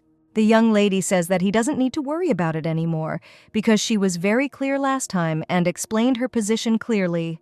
The girl says that he always treats all this as if he has nothing to do with it, but in some moments he can seem even worse than his mother. After all, unlike him, she maintains consistency in her attitude to everything that happens around her, to which the guy continues to listen with interest. The young lady cries out in her despair that his mother does not play with her and other people and does not behave this way and that, which immediately makes her eyes wet. She steps aside and turns her back to him, leaving behind an upset guy who did not expect such abrupt behavior from the lady. Laura abruptly asks him for forgiveness, and the guy immediately pays attention to her. The girl says that she baked the apple pie herself.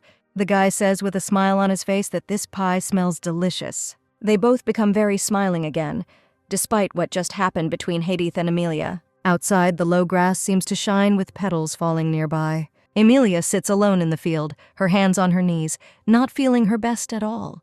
But she notices for herself that this place is quiet and calm. The guy asks if she likes it here that much. She replies that his words sound as if he wants to take this place away from her. The young lady calls him simply a strange man, but does not see in him someone who would pester others for fun. The girl admits that he always goes back to his words and doesn't even know what to really talk about, which really surprises the guy himself. The guy says that he sincerely wanted to help her and comfort her, and that's why he came. And he definitely didn't want to upset her even more. Amelia doesn't understand what she feels, since even her mood is changing every minute. She says it's not a consolation drink, but a toast, and all they have to do is sign the divorce agreement. And after that, they will both be free, just like they were long ago in childhood. The young lady says that they should go back because Laura has gone through so much trouble to prepare for their visit, and that she does not want to disappoint either of them. She is very surprised by the guy's plan to go to Trunia because there is a civil war going on there now. There are many terrible things going on about her, among the gossips. They say that people are put on pikes in the streets with their limbs cut off. The thought immediately runs through her head that the guy wants to join the war, but he himself says to contact Beefy if something happens, and his adjutant can help them through him. Hadith says he will return as soon as he finishes negotiations, but it will take no less than a week and no more than a month. And Emile feels better that he will not be involved in the war. She recalls the rumors that the guy is thought to be planning to help the emperor and finance an army to destroy the rebels. People are sure that this will be the first industrial step towards inheriting the steel industry of Mayer, and Trunia will give his house a mine, and he will soon be reunited with Bianca. The girl is very upset by this, although she understands that all that is required of her is to play the role of his bride in front of the king as best as possible. The huge estate in golden tones shines even more in the sun. Beefy says Mitch has a lot of freckles. Amelia agrees with him and gives him the address of Liberty Boarding School. She asks to look after her little brother and to visit them with Mitch. The carriage rattles its wheels and its white walls glisten in the sun. The young lady felt a little awkward about the whole atmosphere. She starts looking for her visitor's pass to be let in. All she can think about is how stupidly they ask for her pass every time and why she doesn't understand. Lord Nathan greets the young lady. The servant also immediately stands at attention and greets Lord Nathan. She immediately becomes embarrassed by the awkwardness of the situation. Nathan asks why he's looking at the pass like that and if she's going to take it. The girl becomes embarrassed and immediately turns her gaze to what he handed her. In her hands was already the seal of the Melvin house. Nathan asks if they can now pass, to which the servant reverently agrees and gives his approval. A guy invites a girl to accompany him to the estate, and she folds her arms over her chest in awkwardness. Calling her affectionately Miss Amelia, he extends his hand to her and invites her to come with him. It had been 5 whole years since she had had to wait in front of the gate to enter this place. She walks with Nathan down the hallway of the estate. The girl asks why he did everything like that because it might seem rude. She is worried that this could escalate into a conflict. The guy tells her that she is quite shy. He tells her that she shouldn't worry about anything, and if anything happens, he will take full responsibility. He would not like to witness anything unpleasant at all, even though it makes the lady wary. The guy feels like the servants don't hate her, but it just comes down to a person's rank. If there are more than 3 people, they stand up against someone and oppress the weak in order to get at least some satisfaction. And someone is always obliged to stop this and intervene, so the guy wants to help at least now. He just smiles at her kindly. She didn't expect to receive such care from him. The girl understands that she felt neither pity nor sympathy in his eyes. The lady with curly hair talks about ending her stay here this month because she has to return to Novak. Therefore, to brighten up her departure, she invites everyone to the Deluy Castle. She plans to throw a ball and open the ballroom for it, much to the shock of the young lady. Everyone is happy and considers this a rehearsal for their debut in high society, but Emily becomes very ill because of this. Anxious thoughts immediately appear in her head that she must not make any mistakes. The girl decides for herself that she shouldn't be so sensitive to everything, because even if Hadith planned it, he never did anything that could harm her. Nathan looks at her with a sad look. The young lady looks around among the guests. Nathan says he heard something from Haspel. He says that she returned the money he offered. The young lady does not deny this, but in response, she hears a question about why she did this. Amelia says, turning her head to the side and her drooping eyes down, that she simply couldn't trust him at all. This surprises the young man so much that he doesn't even try to hide it. The guy starts laughing out loud like a real child without malice or mockery. He admits that he is not much different from everyone else around her, but that is not far from the truth. But nevertheless, he swears by his last name, handing over the money that the lady managed to secretly return to Hadith, which greatly surprises her. The young man has no evil intentions with this money, so she should accept it as is, since she earned it entirely herself. She picks up the same bag of money, her cheeks blushing at the sudden awkwardness of the situation that had happened between the two of them. He admits that he is glad of her trust, and this is what he hoped for. The girl is surprised and asks what he is talking about. Nathan replies that his hopes were that he would receive gratitude, but he admits that he would like her to accompany him to this banquet. Amelia immediately becomes very sad and extinguished, like a completely burnt-out, useless match. The guy immediately tries to somehow calm her down and says that no one is forcing her. She says that she might accept his invitation if she were a single girl. The girl answers his question and says that she does not want any misunderstandings because she is the bride of Hadith Mayer. The young lady says that she has to go and thanks him for the money. Nathan just continues to watch her as she walks away. Evening comes and the orange sky illuminates the small house. The girl greets Mitch very happily, with sparks burning in his eyes. The mother of the family says that her son has grown a little more. Amelia says that although he was only gone for 3 months, a woman asks her son how he is doing at school and how he feels in the dormitory. Match replies that it's normal, since he doesn't study at some noble academy, and Charlotte starts asking if it's true that Erndorf is laying a new road in a station with stagecoaches. The young boy replies that this will happen when the bill is approved, which the royalists are very much opposed to. The little girl asks her older brother why they objected then. Mitch tells her that it's because of the slums that are in the way, and they don't want anything dirty in the way. The girl recalls that her brother studies at the Liberty boarding school, which was founded by revolutionary-minded members of parliament. A new worry begins in her head that he might agree with their views, and at the table they talk about what they heard, that he will soon finish his studies. Mitch mentions the name Hadith Mayer, which greatly worries the girl. The guy talks about him, saying that he is preparing to inherit the family business. Then, he will become Duke Mayer, and the girl deliberately asks everyone if anyone wants stewed meat in order to distract attention. Her brother tells her that the first thing Hadith will most likely do is call off their engagement and marry the daughter of the King of the Mines. He asks what happened to everyone because this is great news. Charlotte starts yelling at him that this is not true at all. It becomes very difficult for the mother of the family to listen to all this while her children continue to argue. Mitch starts shouting that Parliament will soon propose a bill to enfranchise commoners. He is absolutely sure that this world will change while Emily is in complete melancholy and despair. The young man promises that he will run through the streets with his comrades and fight for his freedom and rights. The family's mother is horrified by his words, and the son continues to say that Darrington Hockney's grandson is a student at their school. The boy says that Hockney was a well-known member of the Revolutionary Party, but he doesn't know how his grandson learned this. But he asked about them, and the young man told him all about how much the Mayers were pestering her, which made Amelia even more worried. The girl asks him to stop, but her brother won't shut up and says that his sister is engaged to Hadith in name only, and they don't care about her in the slightest.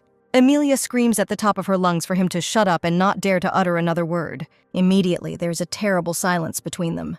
The girl asks to speak out very clearly and not to draw your own conclusions. She reminds him that Duchess Mayer just visited her recently, which surprises the guy. The young lady says they have agreed to break off the engagement peacefully, and she herself does not hate Hadith as much as he thinks. But Hadith has been engaged to Bianca Reichen since childhood, which upsets Amelia. Even if they liked each other, they are now engaged because that was the will of the king, and that is all in the past. She asks him not to meddle where he doesn't belong, which leaves him in shock. A dark night falls and the moon hides behind the clouds. Amelia stands quietly by the tree and the beach. The guy says he's very sorry. The girl's younger brother's face immediately becomes very guilty. Emily immediately feels better. She asks you to do her a favor to prove it. The girl asks to be her dance partner to prepare for the holiday. The young lady says she is forced to go to Hadith's graduation party, although she won't have to go if they break up, which scares the guy. His face conceals resentment and intolerance towards Hadith. The lady tries to reassure Mitch that this is all because of the king's orders. No one knows what will happen if people like them disobey the royal order. She tells him not to worry because the girl will not allow them to trample her so easily. Amelia wants to be the one who shines the brightest at this event. She wants people to admire her and to be great and elegant. The girl suggests going to the boutique because the people who will be at Hadith's graduation are obsessed with fashion. The young lady is going to dress and dance perfectly and teach everyone a lesson. Mitch says with a smile that she really will be unbeatable. Hadith rejoices at the long-awaited signed letter. This letter of contract with the seal of the royal family of Trunia is already in his hands. All 3 mines now belong to him. But achieving this was not easy. He was almost discovered at the border. Even the rebels with weapons found him, and the experience was difficult for him. After all this, and having arrived at the Emperor's refuge, he had quite a lot to do. In the end, it was he who emerged victorious. Hadith tells himself that he should act in the same spirit. The servant tells him that everything is ready, calling him young master. In Tiso, there is a small hut near the waterfall. According to the servant, the guy will meet him there. Hadith Mayer greets King Joseph. King Joseph meets him on a fierce and huge horse, which looks menacingly at the young lad, who hurries to introduce himself as quickly as possible. In his mind, the realization immediately occurs that King Joseph is not at all like the simple-minded and greedy Emperor of Trunia, and even Caitlin Meyer acknowledges how smart he is. King Joseph is very surprised that 4 years have passed, and he saw the young boy as if it was only yesterday at the entrance ceremony at the Alfred Academy. The man leads the young man behind him and insistently suggests talking inside the house, since they don't have much time, approaching the house demonstrating. He asks the guy if he really wants to give him one of Trunia's mines, holding the paper with the contract in his hand, with a serious and thoughtful look. Hadith Mayer answers him just as seriously and confidently, but there is an empty look in his eyes, and the guy himself hears the question about what the conditions of their common deal will be. He replies that there are only 3 of them, pointing with his fingers to exactly the same number. The guy asks to support his complete independence because his plans are to continue the fight and use not all his strength, which greatly surprises the king. The young man shares the revelation that he is fighting his own mother and her allies. Joseph tells him that although he is a king, he cannot interfere in the process of succession to the throne of a noble house, and here's the answer that everything will be prepared. The hadith says that King Joseph will only be required to watch and help him when he asks for it. The young man hears the question about the second condition and begins to answer it. He replies that this condition is related to his engagement. King Joseph hears the answer that everything is indeed so, and the guy looks at him with empty eyes. His thoughts immediately recall the image of the mother of this young boy, who now has full power, although the father of the family is still alive. Everything in the family belongs to her, and she will not allow her son to inherit anything until he marries a daughter of the House of Reichen. The king doesn't like the rapid pace at which House Mayer is growing, although he doesn't say so. But he also needs compromise in times when the monarchy is unstable, as it is now. The king admits that it will be very difficult to break the engagement he arranged, but if the guy wants it so much, then there is at least some chance. Hadith asks the king's highness to listen to him to the end, clenching his hands into fists from nerves. He pauses and states his third condition. Time passes and the former rays of the sun no longer reach the huge estate. Duchess Mayer asks if her son has received all 3 mines, saying that they will soon be able to discuss breaking off the engagement, calling it her relief. The woman suggests having dinner together because they haven't spent time together like this for a long time and were busy with their own affairs to the point of impossibility, feigning a sincere desire. The young man responds to this proposal by saying that they will have dinner next time, turning his head to the side. Her face immediately becomes gloomy, and the pompous smile immediately slides off her face, and with a stern look she sees off her son, who upset her by not doing as she planned. The servant says that King Joseph agrees to all 3 conditions, but for the last one he needs an excuse, so as not to arouse the suspicions of the people and Duchess Mayer. He announced that it would take a little more time for all the preparation and everything related to it, which Hadith is not surprised by, and admits that it was expected. A landscape comes into his memory that is very similar to today's weather, and on that day a misfortune happened to him, which became a symbol of his misfortune. But that happened a very, very long time ago, and that gray and gloomy storm swept over their huge estate like 5 long but not forgotten years ago. Everyone all over the world was saying that King Joseph had confidently caught Hadith Mayer in a marriage trap that he had personally created, as if keeping him in one place. And at the age of 16, Hadith himself thought exactly the same, and was incredibly angry, but it was still a royal order and fate that no one could resist. But he was incredibly angry at all the nasty words and rumors that his betrothed would be an incredibly dirty commoner who would not understand manners. And everything could have ended, but only if he could have held on for even a moment. And then he remembers the image of Amelia with surprised eyes and a blue dress. The young lady immediately showed her innocence and sincere shock from the whole celebration, which restrains her in modesty and the absence of anything bad in her, which everyone was talking about. There was the same surprise and awkward delight in his eyes that enveloped all attention, captured by the realization that in front of him was a charming and modest lady. Her eyes shone like a whole ocean shining in the brightest sun, and the smile itself already adorned her charming face, which was full of delight, and it seemed to Hadith that the dark clouds had dispersed. The waves timidly approached the cold shore and enveloped its end in foam. The girl says that it's time for them to get started, holding hands with Zach, who is still a little nervous. Amelia notices that his footwork is not very good, which makes her start to worry. She falls onto the wet sand after they fail to rehearse the dance as they were supposed to. He reproaches her whether his sister can dance at all, and the young lady replies that she should ask him. They both begin to suffer in an awkward pause, which continues without them starting to talk to each other.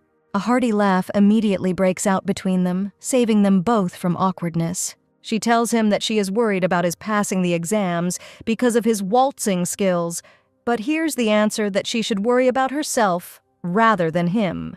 Zach asks if she is dressed too extravagantly for a normal dance assignment, But Amelia explains that all her other clothes are washed, and this is what she has left. Emily says it's okay for her to pamper herself every now and then, because no one needs her even if she goes out looking so pretty. Zach reminds her that her mother told her to hang out the washing early, and it was going to rain soon, and they had to finish up. He says that he will sort everything out himself, because he already needs to get ready to go out, and asks what his sister will do. In her eyes, bright sparks of sincere joy from the fun, even if it is so short-lived, still shine. And she says that she will stay here for just a little while longer. Zach waves after her as if reluctantly leaving, but decides to walk home, and his sister, who continues to sit on the beach, sees her off with a timid smile. The clouds are getting thicker and thicker, but this does not prevent the young lady from enjoying such a beautiful view, which serves as a calming relief to her. Her eyes seem to want to find something in the sky among the clouds that is hiding everything from her. Then she hears someone calling her, and immediately her thoughtful look changes to surprise. Hadith Mayer, the word appears out of nowhere, and greatly surprises the young lady, who did not expect it so soon. The girl stands up abruptly, and then he asks how she feels. She doesn't understand what has changed with him, because something definitely happened that changed a lot in him and her attitude towards him. The young man's eyes seem to become empty, and his gaze seems increasingly drooping, which clearly gives grounds for the assumption that something upsetting has happened. Emil shares that she was sure about his trip to Trunia, which was supposed to take a very long time, to which she hears the answer that the guy had already left there and managed to return. She decides to ask what brought him back here, since all the affairs that were somehow connected with Trunia are already behind him. The young man seriously replies that he stayed here because he wanted to enjoy at least some sunlight, even though terrible and dark clouds are gathering around him now. The lady begins to serenely talk about how wonderful the weather was yesterday, which delighted them with both warmth and sunshine. But to her regret, it is supposed to rain very soon, which causes her considerable disappointment. But for the guy, this is not a problem at all, and he has nothing against the rain. The girl asks why he came here then and becomes more persistent and determined to understand why exactly this guy came. He notices for himself that there is again coldness, persistence, and indifference in her eyes, which makes him both disappointed and again admire her. Hadith says he saw her learning to dance here quite recently. Amelia is surprised by this, because she immediately felt awkward, and then she receives a reproach that she should do more dancing. She becomes upset and dejected, not daring to even start talking, to explain something, or to defend herself in this situation. He asks the young lady for permission to help her with the dancing. The girl immediately refuses, saying that she can handle it herself, but his words immediately echo the objection that she is training for herself, and this will not interfere in any way. Hadith hugs the young lady around the waist, who is only more shocked by this, and it is clearly not what she expected from him, but the distance between them only continues to shrink. The young gentleman addresses her seriously and calls her by her full name. He gently touches her chin and asks her to lift her head closer to him, and she notices that his hand is much warmer. The guy asks her permission to lead the young lady.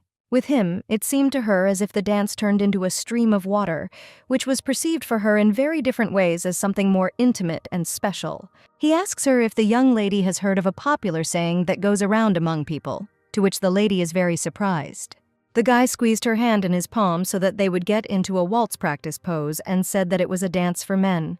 According to him, she doesn't have to do anything. The young master asks her to just stay in one place. The girl immediately understands that she is completely relaxing her terribly tense body and surrendering herself to someone else's care. Amelia wonders in her mind if she can trust each other with her whole soul and rely on each other. And the question is pressing because she doesn't understand whether she can allow herself to trust this person. The young lady does not understand why she experiences even such slight happiness with a man with whom she will soon part. It actually starts to rain, which takes both of them by surprise with such suddenness. There is another awkward pause between them, but they look at each other. A smile immediately appears on the girl's face, and you can hear something like childish laughter. The same smile and joy immediately appears on the guy's face, as if something very festive had happened. The young lady is immediately enchanted by her own surprise, only causing herself even greater shock. This young gentleman just laughs and doesn't think about anything. But she too realizes that they laughed together while the rain poured down on them. She says that they can take refuge in one house, which is very close to them. The girl falls because she tripped, but the young gentleman manages to catch her and take her into his arms, immediately asking if she's hurt. The young lady tells herself that this young man is too close to her now and that it is wrong, even though her heart is beating at an incredible speed. They light a candle, and the girl thanks him. She explains to him that this is her younger brother's secret hideout. The young lady had played with him here every day as a child, before Mitch went to school, and sometimes they would take naps when the weather was nice. The girl wipes her wet hair and looks surprised. The young gentleman dries his dark hair with the same towel, and his shirt is transparent. He opens his eyes and immediately looks back at her. Amelia, holding a towel to her face so that it wouldn't be so obvious, was very embarrassed by the picture before her eyes. The young lady hands him a thicker, longer robe so that he can wrap himself in warmth. The young gentleman looks at this robe for a very short time without putting it on. Hadith throws this robe on the girl, who herself handed it to him, which greatly surprises the lady herself. The young lady says that she is fine. He tells her that she might get sick. The guy looks at her very seriously. His hand touches the lady's neck and he says that she wore the same clothes on Easter. The young gentleman reminds her that on that first evening at the estate, everyone looked only at her. No one could take their eyes off the young lady, even though she was wearing the most ordinary dress. After such a revelation, the guy moves away and goes further into the house. He sits down at the table on which a candle is smoldering alone. Amelia decides to ask him again if he is cold. Hadith tells her that there is no need to worry about him, because over the past 4 years, he has been in many different places. Nobody in those places even thought of using an umbrella while hiking. And for him, getting wet in the rain is a mere trifle, but if they were walking under the hottest scorching sun, they would be obliged to walk without fainting. But if you fall behind, you will be ridiculed for the rest of your years of study, something he could not afford being from the Mayer family. At the end of such a journey, they all wondered if they would die at any moment due to the unbearable conditions of each of their expeditions. But those who had a beloved always carried a special hairpin with them. These hairpins were held in hands as if they were a special amulet. In any case, there is no need to worry about him, because if he needed to hide with something, he would not have completed his difficult training. Amelia notes that the young gentleman is not bad at dancing. The girl begins to tell how she felt uneasy at the Cavendish estate, that she could only take dancing lessons once or twice a year, and that her teacher was not as good at it as he was. Hadith asks her to stop, to which the young lady is very surprised. He asks to stop calling him young master. She immediately remembers how he said similar things already in their childhood. The young lady asks if it makes any difference after all these years, since after their engagement was broken, they will never see each other again anyway. The young master says that he shouldn't be so impatient, because impatience only ruins his plans. She immediately asks him what he means and if he is up to something weird again. The girl decides to ask right away whether it was his merit that the ball was held at Countess Lewis's. Amelia explains her suspicion by saying that she found it strange that the woman was throwing a ball rather than a regular dinner party, asking if he wanted her to practice dancing there. Hadith swears that he has nothing to do with this and asks her not to rush to conclusions and accusations. The girl tells him that she is very sorry for jumping to such conclusions. He asks if the young lady would like to go to this celebration, to which he receives a positive answer. She says that she heard rumors that a chamber ensemble, which in terms of its sound is on par with a chamber orchestra, will perform at the Countess's ball. The young gentleman says that it will be difficult for him to fit this event into his schedule, but if he makes arrangements, he will be able to go with her. The young lady immediately brushes it off and says that she never asked him to go with her. The guy tells her that it is unfair that only she fulfills her duties as his fiancée. He can't promise her anything, but he asks her not to cancel her plans outright. He immediately starts to leave, and Amelia asks where he is going. Hadith replies that he will send Beefy with an umbrella and clothes, but she will have to wait for her here. Amelia says she wants to go with them, but the guy tells her to stay here. He tells her to always contact him at any time, because she is the bride of the House of Mayer. The girl says that she doesn't need anything else, calling him young master. The guy tells her that she will be attending a social event under his name, and the young lady says that she is tired of hearing about the Mayer house. She says goodbye to him and says that she doesn't want to hear anything, and the young gentleman says goodbye to her. Hadith sits in the bath trying to think about all the recent events. He already thinks that the promise to come to the ball as Amelia's partner is very ridiculous. He plans to shift his schedule if he goes to the ball. He must not forget to contact the journalists. A memory flashes back to him of the moment when he grabbed the young lady by the chin. He remembers the smile of this girl, which was very vividly imprinted in his memory. His cheeks seemed to blush with embarrassment at the memory of Emilia. It's raining on a huge estate on a dark night. The woman asks the man if this letter was sent by the one he once told her about, to which she hears an affirmative answer. The dark-haired lady wonders what could have happened so urgently that she would send him a letter at such a late hour, and he replies that the sender wants to reschedule a breakfast party. Joseph says she should know about it as a queen. He explains that this was one of his 3 conditions that he gave to Hadith, as he was motivated by the desire to create a stir and mock the parliament. And to do this, he needs to meet all the members of parliament at a luncheon, and while this is a reasonable request, he does not understand why he is in such a hurry. The queen also cannot find any logic in these actions and haste, since the dissolution of Hadith's engagement will happen so soon. The woman expresses her doubts about fidelity, and that this boy of only 20 years old will keep his promise, to which Joseph replies that he will not choose to live as his mother's puppet. After all, Hadith is the person who will choose death but not submission to someone else, and especially not to his own mother, and will hold on to his will to the end. Although the king himself is not thrilled about working with Parliament, he needs it for Hadith's needs, as well as one of the mines, because in the world, income and profit decide almost everything. The queen, looking depressed and sad, says that she does not understand the feelings of this youth, but she wonders what feelings he has for that commoner, and whether there is any reason to go so far.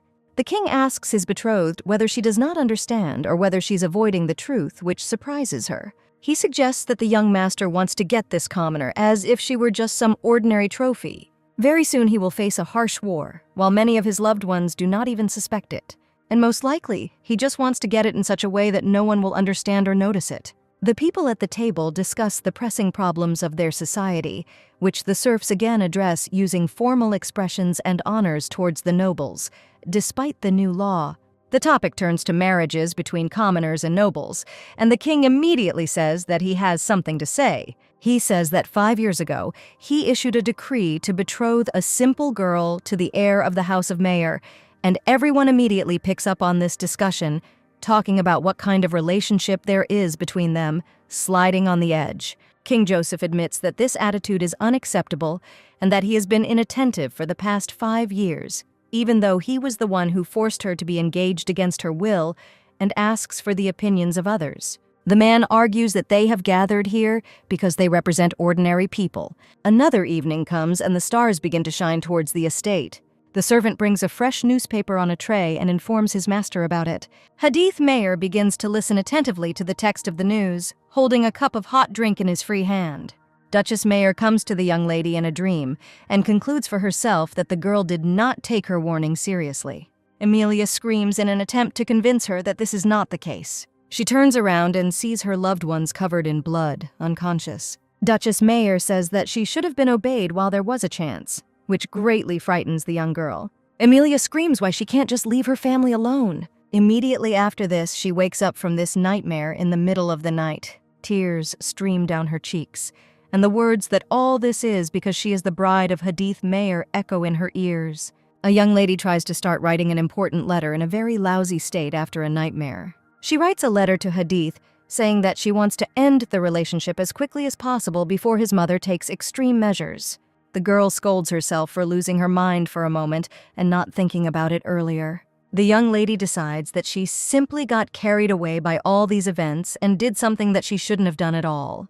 She decides to take a look at what her little sister is doing and wonders if Beefy is nearby. Emilia is completely horrified and panicked by what she saw on the street. The lady immediately decides to run to Charlotte, holding her dress and calling her to her. Charlotte says to push the swing harder and smiles happily. Hadith smiles and continues to play with the very young girl, swinging her on the swing. The man continues to rock Emilia's younger sister. He looks into the eyes of the youngest lady and smiles welcomingly. The girl's cheeks again blush with embarrassment and incomprehension of what kind of feelings this man evokes in her. She asks him what he is doing here and why he came here again. Charlotte happily reaches out to her older sister and calls her name. Emilia chides her for her sister skipping her Braille lessons, so she has to run back home as soon as possible, while Charlotte tries to say that she had a lot of fun. The little girl only looks even happier in contrast to her gloomy and sullen older sister, saying that it is time for her to go, but not despairing about this fact. Hadith asks her personally if she had fun, to which she receives a positive answer. He pats the little lady on the head and promises to meet next time. Charlotte quickly runs and waves her hand at the guy. Emilia immediately hears a question about how her training and preparation is going, to which she responds with a question about what training and preparation she is talking about. The young gentleman replies that he was talking about the upcoming ball, and the young lady says that she only wanted to send a letter about it this morning. He is interested in the reason why her decision could change so abruptly. The girl says that she did not change her mind, but did not want to go to the ball with him and did not plan it. She tries to explain her point of view by saying that after the rain her mind was in a fog and that she will go to the prom because she has to, but this does not apply to the ball. In her head, there is only confusion about why this guy is just standing there and not saying anything. Emilia decides to admit that there is a huge fear in her heart, and the guy decides to ask which one. She tells him it is fear of her mother and promises her that she will ask nothing in return for being able to live with her family here and further. Hadith says that the situation has changed and hands her a newspaper. He says that everything will go faster if the girl reads it herself, and they need this for further effective cooperation and deeper understanding. The girl asks again what kind of cooperation he is talking about and begins to carefully read the newspaper. She realizes that they won't be able to break off their engagement yet because of the new wave of discussions about their engagement and yells at him, asking what they should do now. The young gentleman replies that now it will not be possible to cancel the ball, and they must put on a show for the public. He says they need to show that they are loyal and keep their word.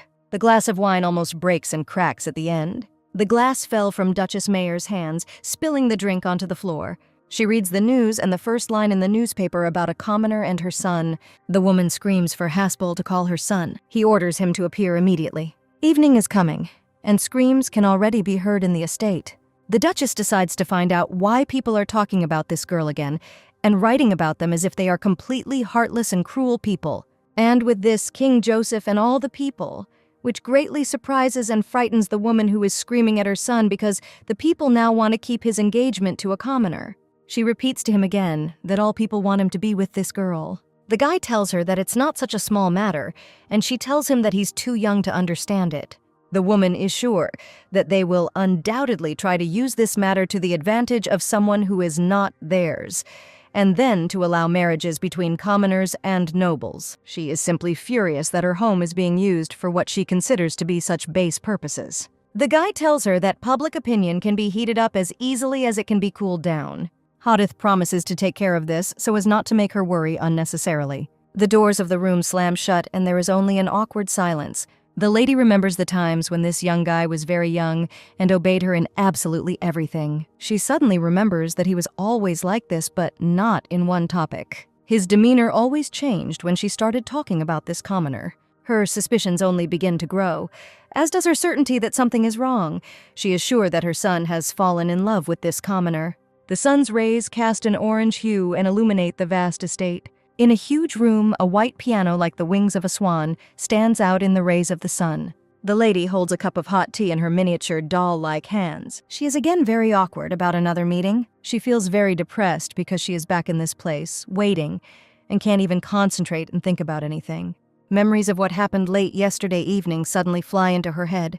That evening, Charlotte asked her if Emilia could just get married. She asks her younger sister what she's talking about, and she answers with a question whether she really does not want to marry the young master.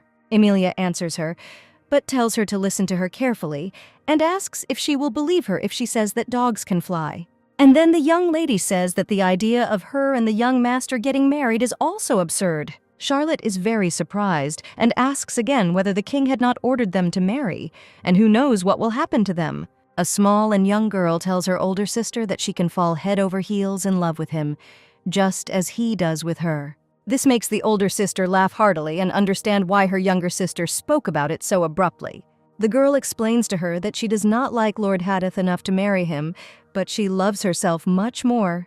And even more so for her, this guy is like a gift from heaven itself, but with which she cannot cope. Charlotte is very surprised by the expression gift from heaven, and she decides to ask her older sister about it again. Emilia begins to tell a story about how one day a child did a good deed and received a gift from God. God gave him a gift that was the size of his palm, but the child was not satisfied and he began to ask for a bigger and bigger gift. Charlotte says that this boy was unable to carry such a big gift in the end, which Emilia confirms. She says that the child could not cope with such a gift and compares it to Hadith. But then her younger sister again says that the child could have asked someone for help to carry this huge gift. The young girl speaks of her desire to help her older sister carry away this gift, if it is Lord Hadith. Emilia calls her little sister a very good and kind girl and says that it's time for her to go to bed. Then, suddenly and unexpectedly for her, she hears from her younger sister that it seems to her that Lord Hadith is not at all indifferent to Emilia, but that he likes her. Charlotte speaks of her desire for her older sister and this young man to be happy together. It begins to get dark, and the room is now illuminated only by the light from 2 candles. The young girl is already completely asleep in the dark room. Emilia closes the door to her room and goes into her thoughts. She is sorry that her little sister's wish will never come true, because today she will sign an agreement to terminate her engagement with Hadith. Much time passes, and the young lady continues to wait for him even more impatiently. She admits that she was wrong when she thought about his punctuality. After all, Hadith is almost always meticulous and strict, but there are moments when he smiles very tenderly and reverently. But it's no use to her, because this young man is not smiling at her. She continues to drink tea and think that they are not destined to just be together. But then this guy suddenly comes and addresses her by name. Hadith comes in formal attire and greets the young lady. He asks her with surprised eyes and an innocent look if he made her wait for him too long. Emilia opened her lips in surprise at his arrival. A slight confusion and uncertainty appeared in her eyes, and only one word flashed through her thoughts: I hate. Emilia continued her line in her thoughts, thinking how she starts to get nervous when she sees Hadith, and he just appeared right in front of her, waiting for her words. She in turn greeted him. Hadith asked her about her way to him, worrying about her, to which the heroine answered negatively. The man's answer did not take long to come. He only said that he was worried that it might rain again. At that moment, he covered her with his jacket. And continuing, the man said that it was very sunny today, coming closer to the heroine. The heroine's face only reflected an emotion of sadness as she looked down, thinking that that day seemed to mean nothing to him. Hadith just smiled at her, his eyes sparkling.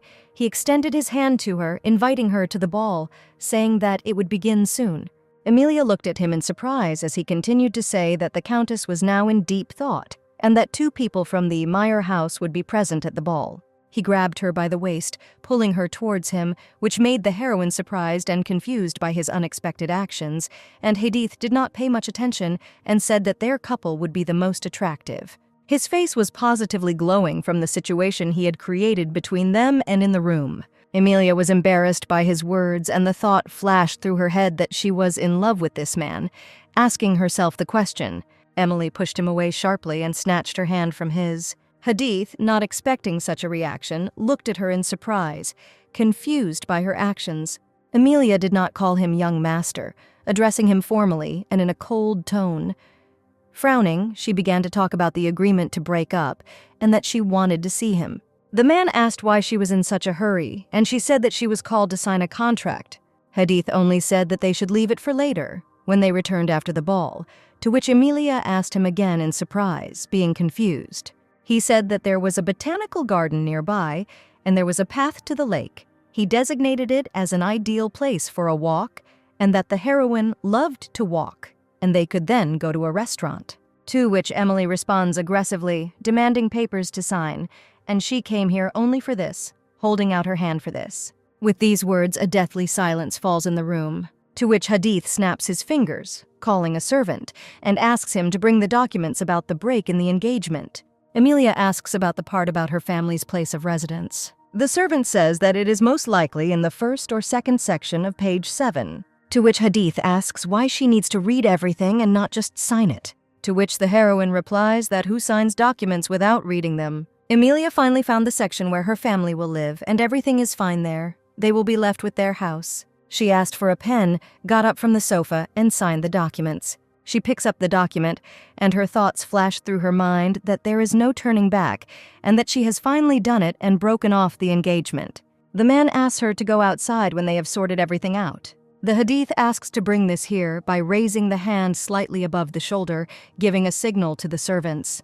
The servants bring a very magnificent dress in blue, which looks very expensive. Emilia is stunned by such an act, but Hadith confidently continues that if she doesn't like it, it can be replaced with other options. She is in deep shock from such an act, and Hadith says that she will put it on now and they will go outside. Silently looking at Hadith, she wonders why he continues to act like this, that 1 minute he is ice, and then like a man in love. Emilia thinks that the dress is also part of the compensation, unsure of her thoughts. She thinks that she is acting like a fool again, even though she knows that he doesn't love her. Tears roll down her face as his petty actions make her heart beat faster. Hadith asks her by name, referring to her well-being, noticing the document that fell from her hands. Suddenly, Emilia runs out of the room, to which Hadith stretches out his hand after her, hoping for something, calling her name again, to which the heroine shouts at him not to follow her, leaving in a hurry. Hadith looks after her in shock and confusion, standing in a stupor from her words and actions. After her phrase, Emilia turns around and with tears in her eyes tells him to let go. It is clear that the maid is reporting the events that have taken place to the Countess. Duke Riker calls out to her, asking her why she doesn't listen to music. He mentions that he has prepared a wonderful orchestra, to which she replies that everything has dragged on a bit and she wanted to talk about her son. Duke Riker asks the Countess again, naming her son's name, and clarifies that he played chess with him today when he came to him in the morning. Duke Riker already mentions that Hadith came to him for the first time and he was surprised and completely forgot that the Countess was waiting for him. It flashes through the Countess's mind that he went straight to the Duke after parting with the heroine this morning. The Countess says that Hadith has finally received the girl's signature on the divorce, to which Duke Riker was impressed because he quickly settled the issue with the Springs, and he was worthy of bearing the title of Duke. The Countess says that it is time for the heroine and Hadith to be alone, while Emilia is being decorated by the maid. A huge heavy stone and some leaves were attached to her hair, and her face was covered in makeup which decorated her eyes and made them more expressive. There is a moment where Emilia says that she hasn't heard that an ensemble with a chamber orchestra will perform at the ball. She only knows the piano and the violin. She speaks to the sky, looking up dreamily that she wants to attend this concert. Hadith intended to simply listen to her performance. He didn't understand why the heroine ran away at the moment he offered her a dress. And after signing the engagement break, she looked happy, but refuses everything that Hadith tries to give her. Hadith kept thinking about the dissatisfied look she had given him, as if he meant nothing to her. He recalls that Emilia was crying as she spoke, with tears in her eyes that showed on her face. Hadith jumped up from the sofa with clenched fists, intending to do something. He called his servant and asked him to deliver a message to Miss Emily. As he headed towards the exit, he continued that Emily was to visit Basiliano's house in 3 days. The servant asked what he should do if the heroine refused, additionally asking if he should take her there by force. At this phrase, Hadith stopped and froze. Hadith said that she needs to be convinced as best as possible, and the servant is responsible for everything that concerns Emilia, including her safety. He keeps talking so she knows what Mitch Byrne is saying about him. Without letting up, Hadith continues to say that the heroine has a strong sense of responsibility and let the servant tell her about it, and she will immediately agree. The situation shifts to the moment where the young man sweeps a mug of tea off the table in anger that another man dared to come to them. Emilia scolds him, pointing out his behavior and that he should not behave like that with a guest, to which the young man Mitch says that Hadith is pestering Emilia again. The girl says that this concerns only her and Haddison. She looks at him very sternly and tells him not to interfere in this situation. Emily sends Mitch to his room as punishment for his behavior, to which Mitch calms down and stops yelling. Emilia apologizes to Mr. Grosjean as she puts away her mug.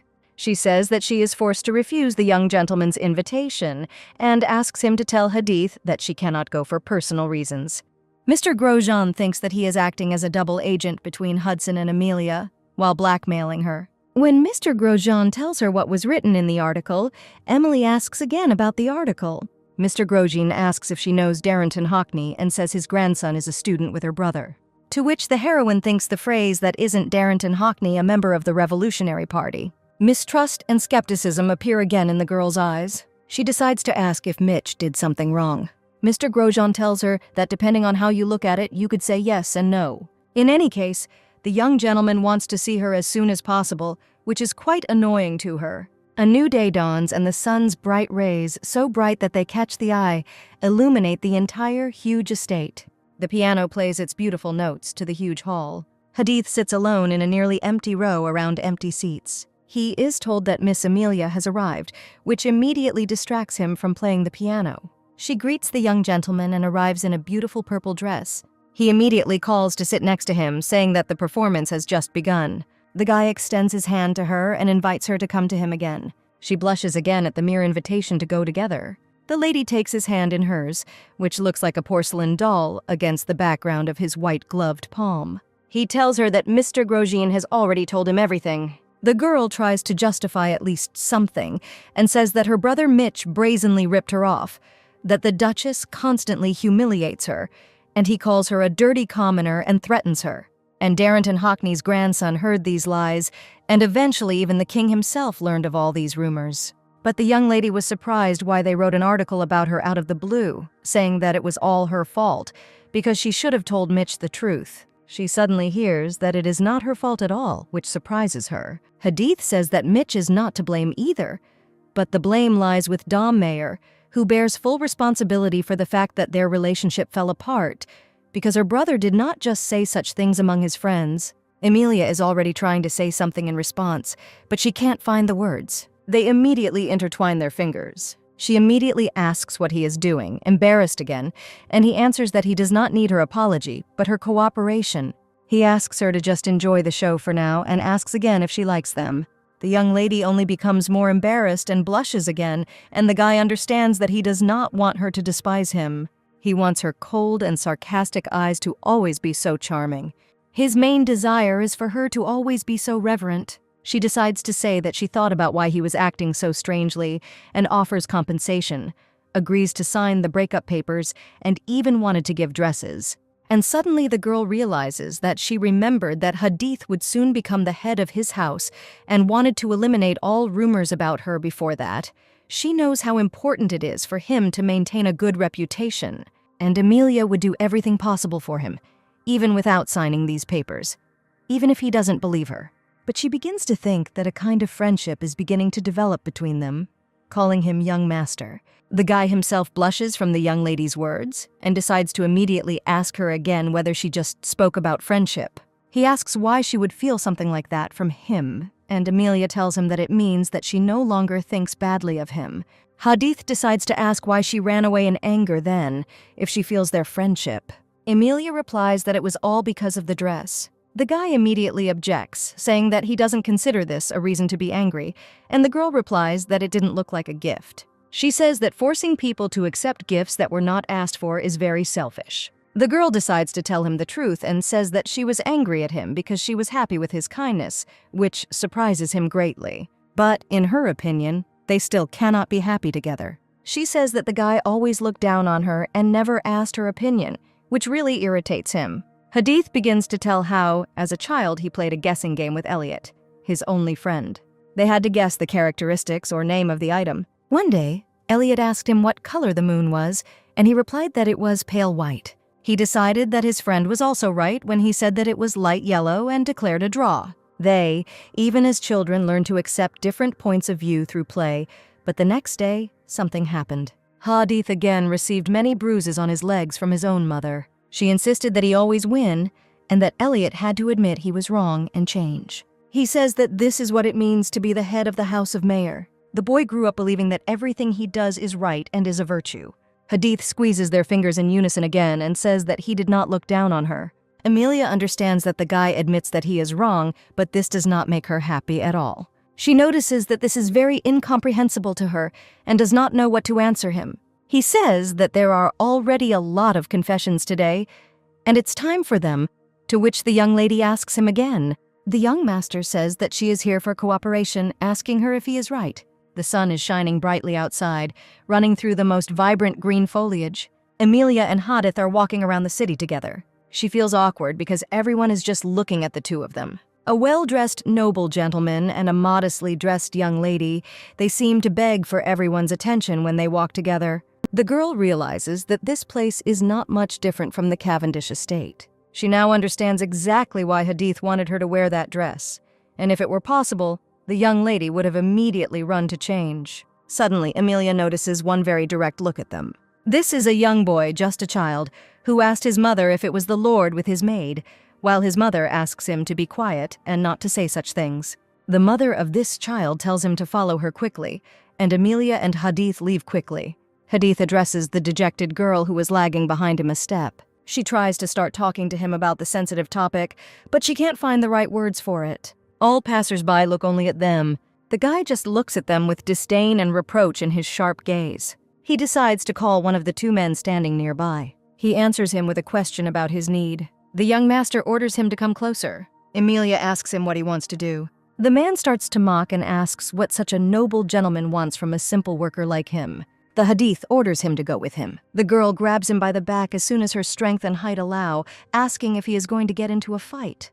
The young gentleman asks her in response whether he looks like such a scoundrel. He asks you to believe him that he will not do anything bad. The girl is left alone and notices that her boyfriend has been gone for quite a long time. She consoles herself with the hope that he will not start any fights. The young lady wonders if she can trust him even though the guy told her to trust him. A young man comes to her and calls her by name.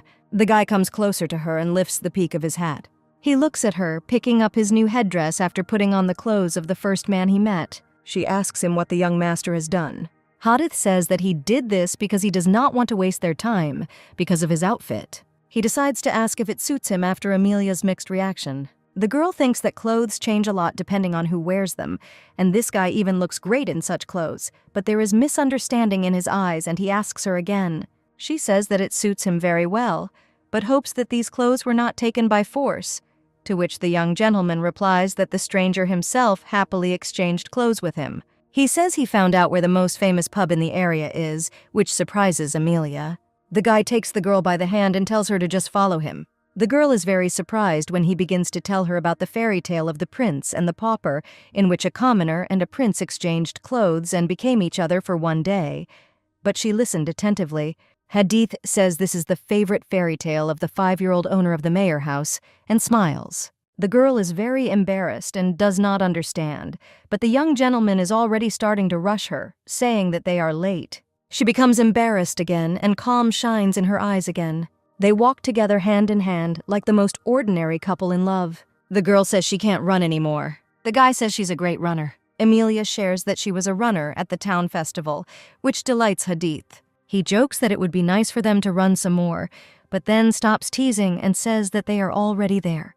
They enter the pub together through the huge doors. Emilia is amazed by what she sees there. The girl and the guy walk further into the pub.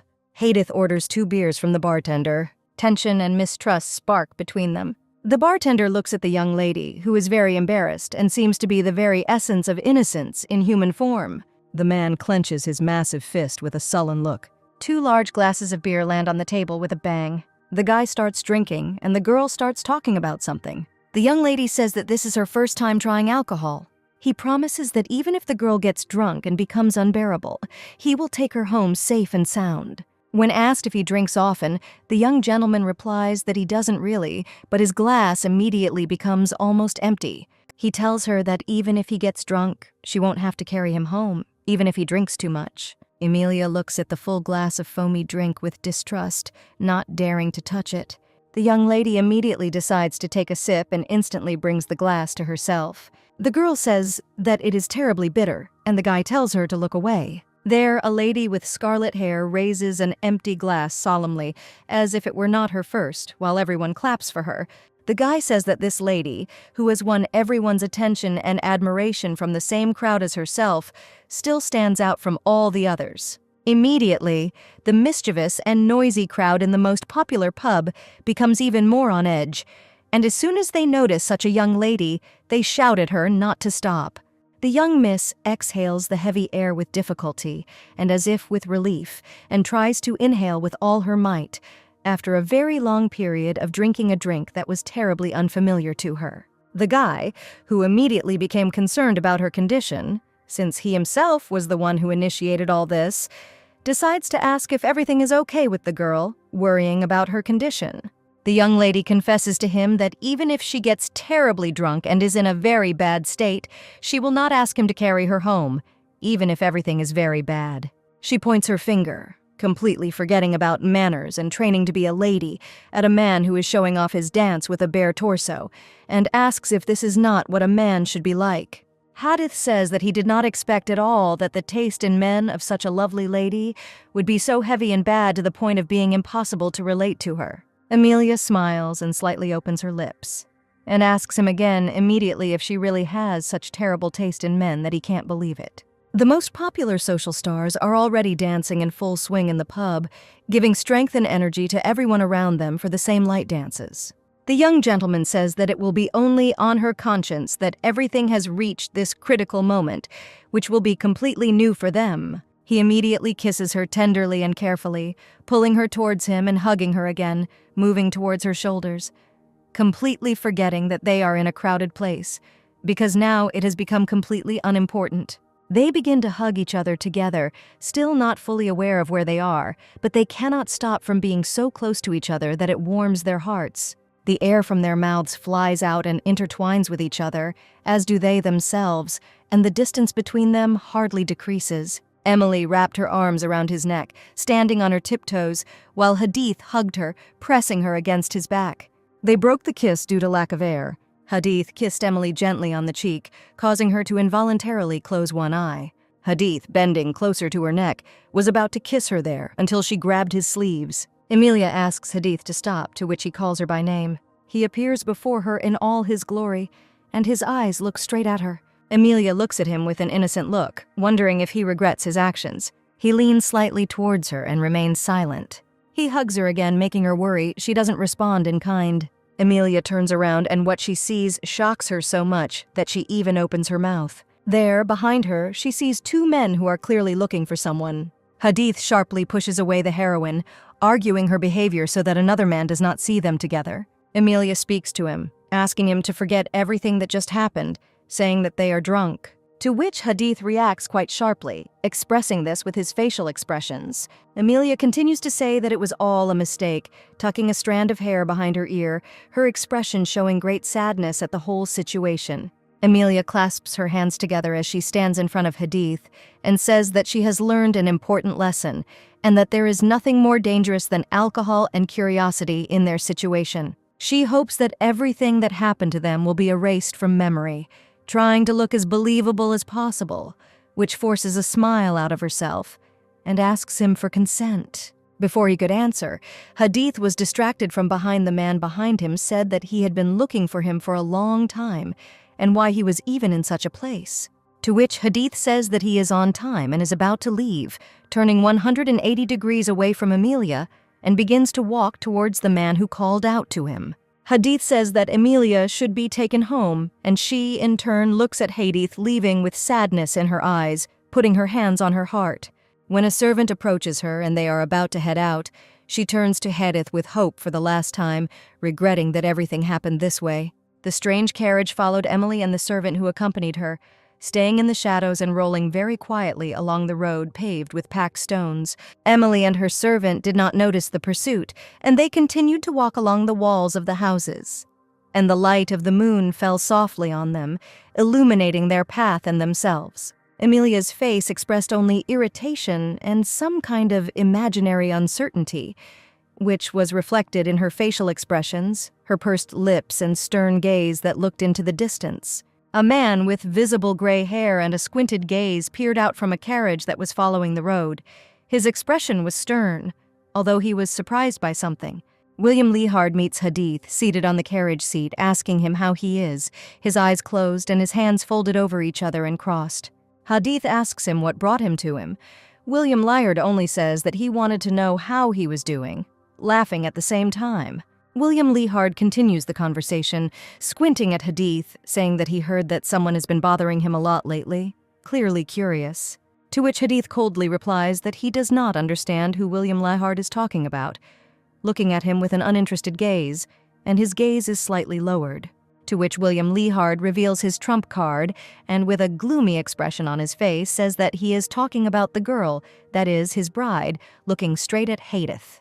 Hadith's face darkens at his words. He looks at William with an almost furious gaze, ready to strangle him, and the shadow in the carriage only adds to the fear. William asks Hadith about his further plans of action, not even hiding his cheeky smile. William says that one should not underestimate the Parliament of Commoners, because they do not care whether he and Amelia came to a love agreement, chuckling. He continues that the engagement between him and the heroine has already become a landmark event awaiting the city, and because of the Rochester Bill, their marriage should become a proof of equality. William talks for quite a long time, even about the fact that they might still have to get married, even if the emperor allows the engagement to be broken, and that it is not beneficial to him. Hadith asks William with a serious expression if he will use force and hopes for a negative answer. His voice sounds stern. William smirks at Hadith's question and points his finger at him, saying that she is his bride and what is he thinking about, and he can just kill the heroine. His face expresses playfulness and fun. The Hadith only says that although this is a simple method, it will attract a lot of unwanted attention, and asks William's opinion on this. In his thoughts, William affirms the fact that Hadith is the son of his mother and does not even flinch at the mention of his bride being killed. He is clearly amused by this. William continues the conversation, saying that Hadith is right, and it is too risky a plan, and there are too many observers to kill the bride. He continues to say that there is a plan where it will be possible not to kill the heroine Amelia, and there is no reason to appease her. William says that you can simply spread a rumor that Miss Emily is cheating on you with another man, which will completely ruin her reputation in society. William laughs at Hadith's words, and he asks him again what he means, to which William replies that hasn't he heard some story. William begins to say that he heard something interesting about Amelia, but he is interrupted by a man standing in front of the carriage door. William quickly pauses in his story and bids Hadith an apologetic farewell, pulling his hat down further onto his head. As he leaves, he quickly adds that if he still wants to know what he heard about Emily, he should come to his mother and ask, since he is so curious. William points out that his mother always knows what is going on around her, to which Hadith remains silent and listens attentively to William's words. The man continues to say that they will presumably act according to the plan of cheating on Amelia, and he should discuss the details with his mother. He ends by saying that it's always easy to get rid of the heroine, even if the plan doesn't work. The training ground has marks for archery training, and the weather is friendly and favorable. Meanwhile, the servant asks to insert earplugs for Hadith because sharp sounds are dangerous for the ears. The boy, worried, even put his hands on his heart. Hadith asks the boy to move away so that he won't be hit, cocking the revolver, taking the safety off the very skillfully made firearm. Hadith points the revolver straight at the core of the stand, preparing to fire.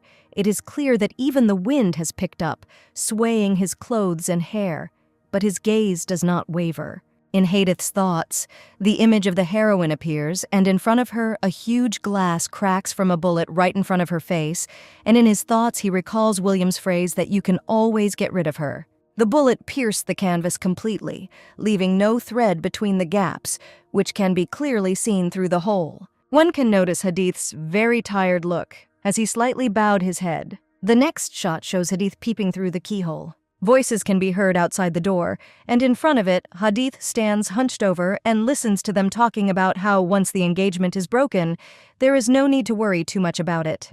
The voice continues to say that she, Amelia, can become a duchess without making any effort and who would agree to break off this engagement. Hadith sees his mother in the well with two men, convincing them of something. One of the men says how can she be so sure of this, not believing her words. He continues to talk about how Hadith might love Amelia and not agree to break off the engagement, pointing to what happened at the engagement ceremony. He said that she was a child then, but she was already very beautiful, and everyone noticed it after all. Hadith himself was a boy then. The man says that he has no intention of forcing his beloved Bianca to compete with some peasant woman before their wedding, to which Hadith's mother replies that her son is not interested in her. In response to the man's careless and impudent statement, and because of this rudeness and impudence, Hadith's mother is shocked and immediately raises her voice at him with aggression.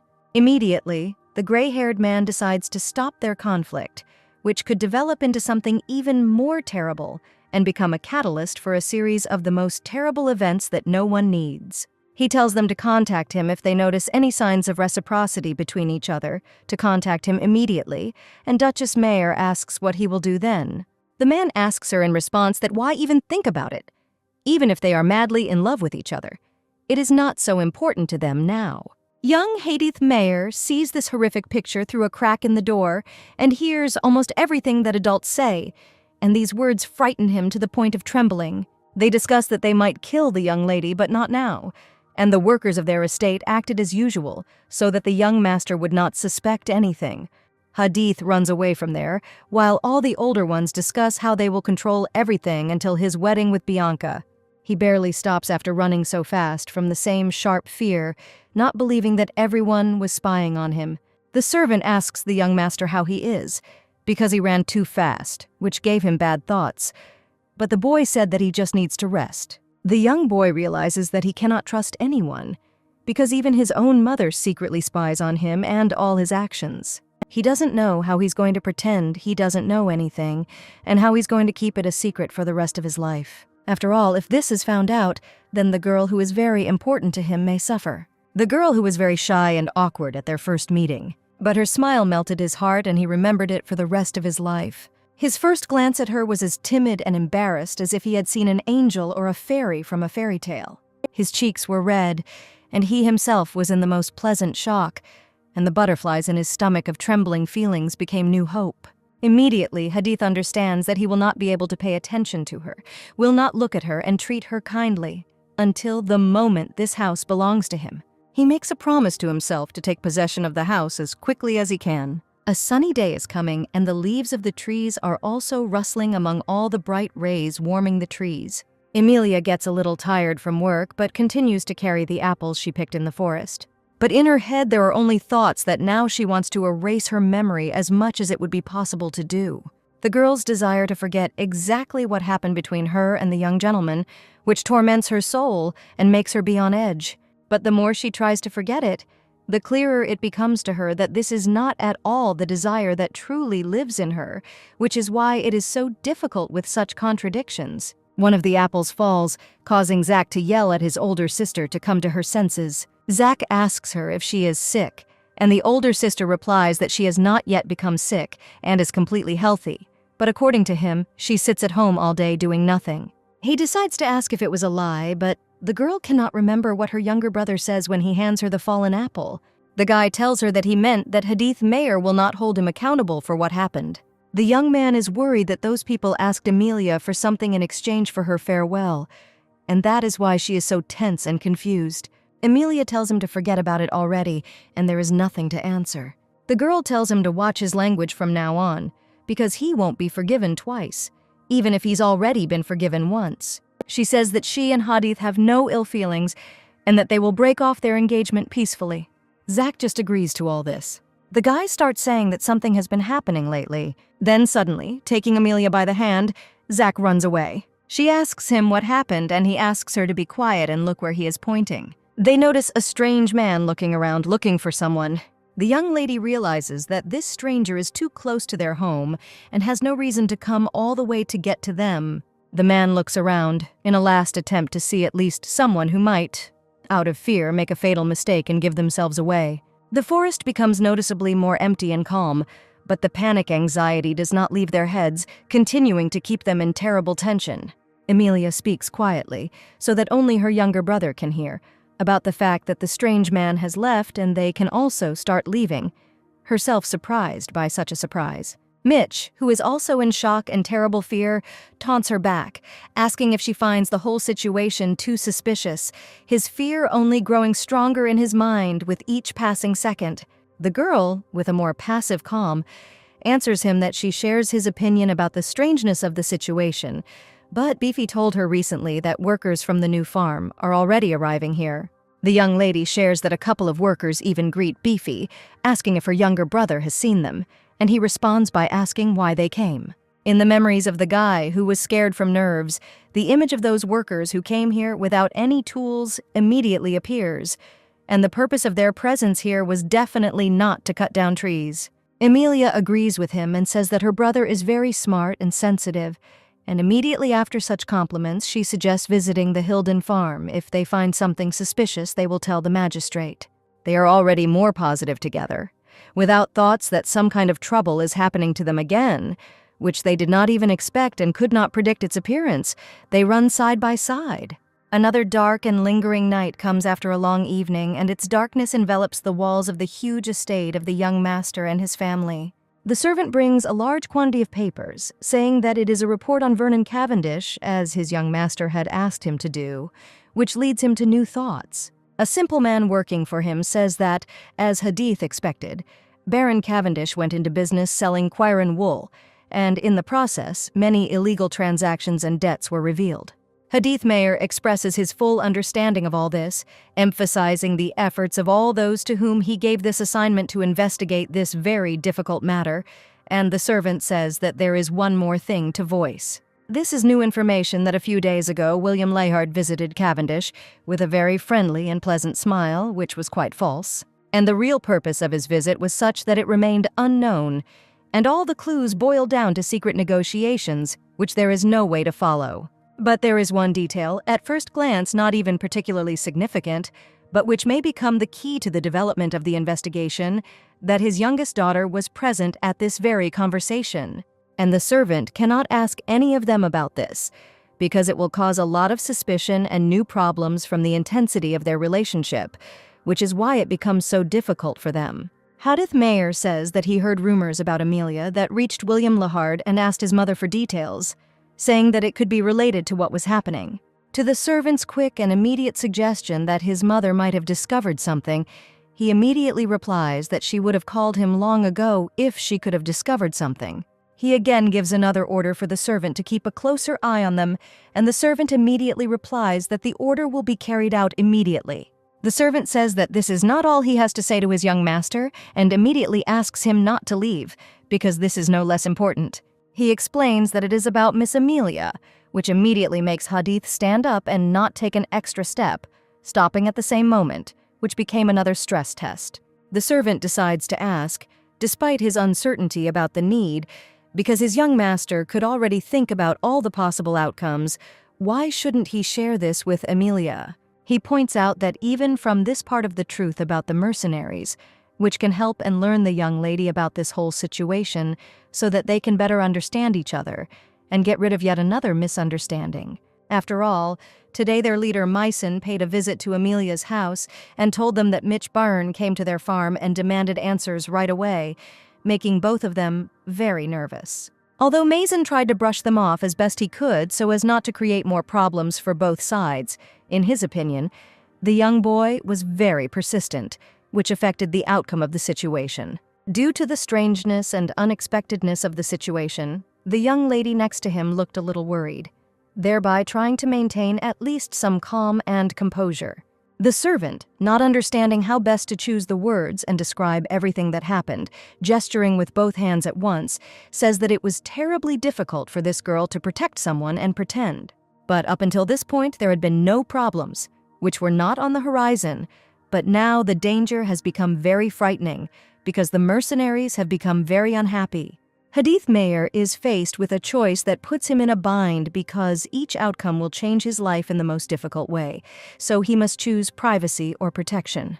The guy puts his hands behind his back, standing in a confident and steadfast pose to let the servant understand the seriousness and scale of the intentions that had already completely taken possession of him.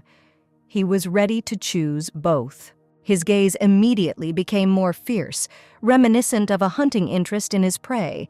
Looking exactly like this, the young gentleman began to say that there would be no compromise, and there should not be. At that moment, the servant's hair, gathered at the back of his head, involuntarily begins to fall closer to his ears.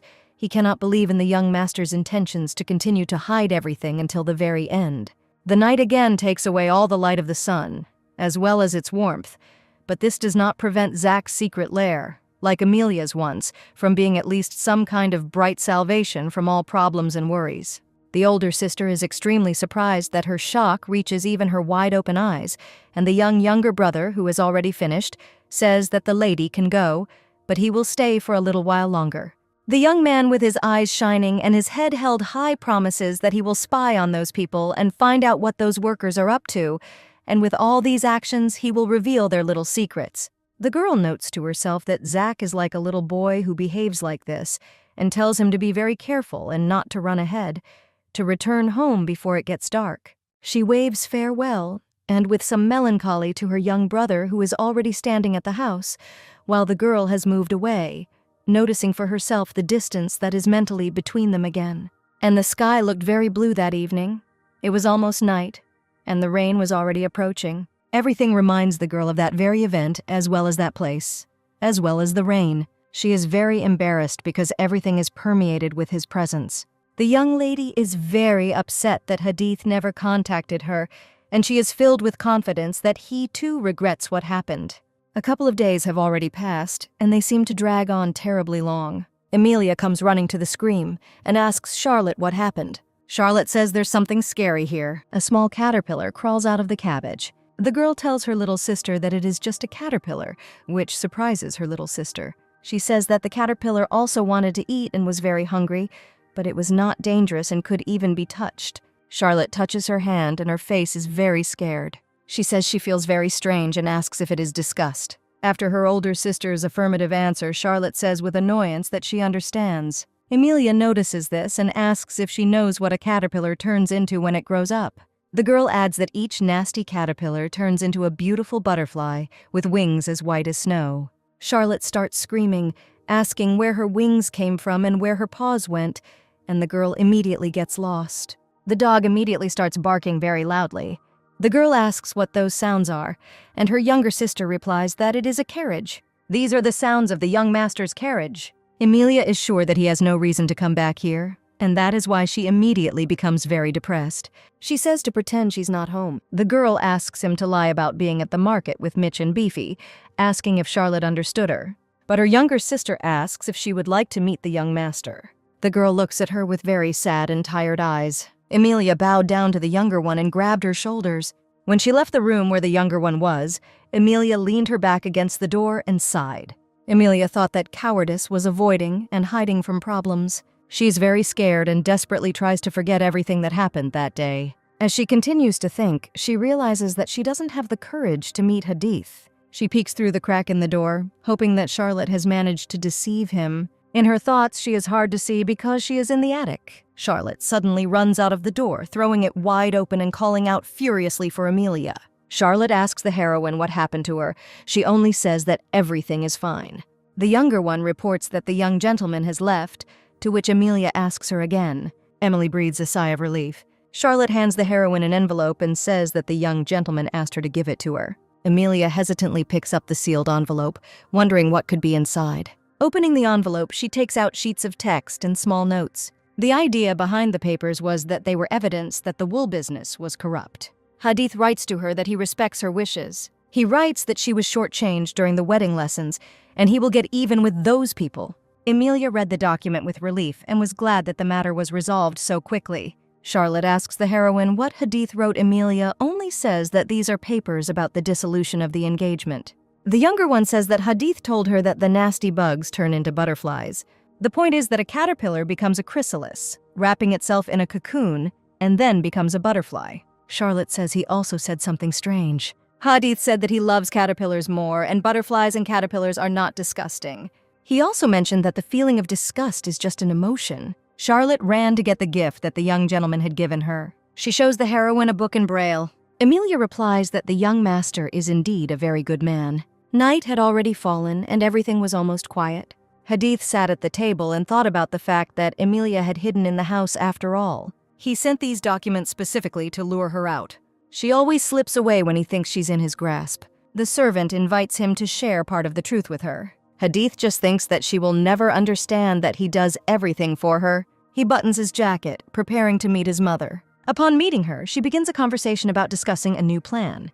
They make eye contact as Hadith's mother approaches him. She asks him what he's thinking, drawing her into a scandal. Mother says she heard about the interesting Cavendish estate. That some young lords of Hadith's age visit the estate, and one of them is Nathan Melvin. The youngest daughter claims that Emily likes Lord Melvin. Two young people, represented by the heroine and Nathan, are having a dialogue at an event. Emily says that she would agree to be his partner if she were free. Hadith's mother narrows her eyes slyly and says that Emily is head over heels in love with him. His mother wonders if he will accept the fact that Emily loves someone else. To which Hadith replies briefly and clearly, expressing disinterest. The mother continues that for that reason, the heroine wanted to break off the engagement. What's more interesting is that Nathan himself is in love with her. Moreover, the servants still look at this matter. To this, Hadith replies that he is coming to engage him in a scandal. His mother turns away from him and says that Nathan will be present at the banquet, and they will start from that moment. Having finished the sentence, she decides to end the dialogue and leave. Afterwards, Hadith remains alone in the room with his thoughts. Hadith, as he walks, reflects that in these 5 years, he could not have imagined such a scenario. In his opinion, Nathan is not like other annoying flies. The events move to the estate on a sunny day, and the garden around it is in full bloom. Nathan is sitting at the table and drinking tea. Reflecting, he says that the weather is fine today, and he would like to take a walk with the heroine. In his head, he sees the image of Amelia calling him by name, smiling happily. However, he interrupts himself at this thought because she is engaged. The event is transferred to the moment when the heroine says that she is Hadith's bride. He reflects that he doesn't want to cause misunderstandings, but that doesn't mean she doesn't love him. After all, according to rumors, their engagement will soon be broken off. He is cut off by the thought that why Emily's freedom concerns him. He is sure that she would not want something like what Hadith did. Moreover, his family does not allow him to marry a commoner. He goes somewhere and says that Amelia won't even look in his direction. He calls his feelings obvious love, picking up a novel. He can't stop thinking about her, even when looking at just an ordinary book. The boy asks Charlotte to read the text. Charlotte was able to read one word by syllables, and the boy praised her. She mispronounces a word, to which the boy corrects her. When she says the word correctly, the boy grabs her by the shoulders and flatters her. He tells her to tell him what she wants and he will do it, to which she asks him to stop mocking the heroine, to which he says when he did it. Charlotte says that when Amelia meets Hadith, she can't sleep for a long time, to which he tells her that she has gone crazy and demands proof. He continues to argue with Charlotte and say that he didn't ask them.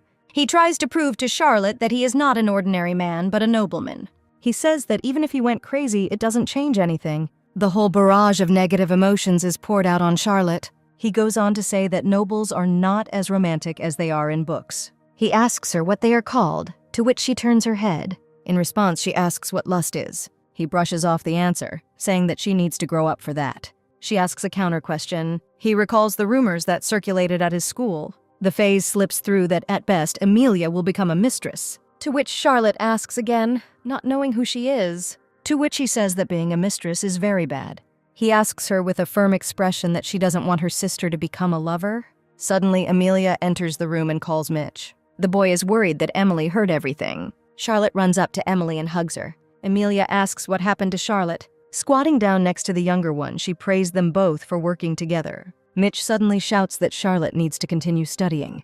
Amelia also says that she would like to study with her, but she has things to do, to which the younger one easily agrees to wait for her. Amelia leaves the room and leans her back against the door, thinking that even though they are children, they also know everything. She looks into the distance and ponders her status as a mistress. The heroine hangs out laundry in the sun and wonders why married people look for mistresses. After all, mistresses cannot express their love in public. She recalls that recently the herbalist's daughter became one and sold herself for money to pay off a debt. A mistress can eat and drink as much as she wants without worrying about money. In her fantasies, she imagines herself as a lover. Amelia comes to the conclusion that she can do the same. She immediately calls out to herself that this is not the way to act, shaking the sheet off the ground. Suddenly, she realizes that her herbalist father was blinded by greed and forcibly gave away his daughter. She thinks that Hadith fell silent because he needed a mistress while heading to the house.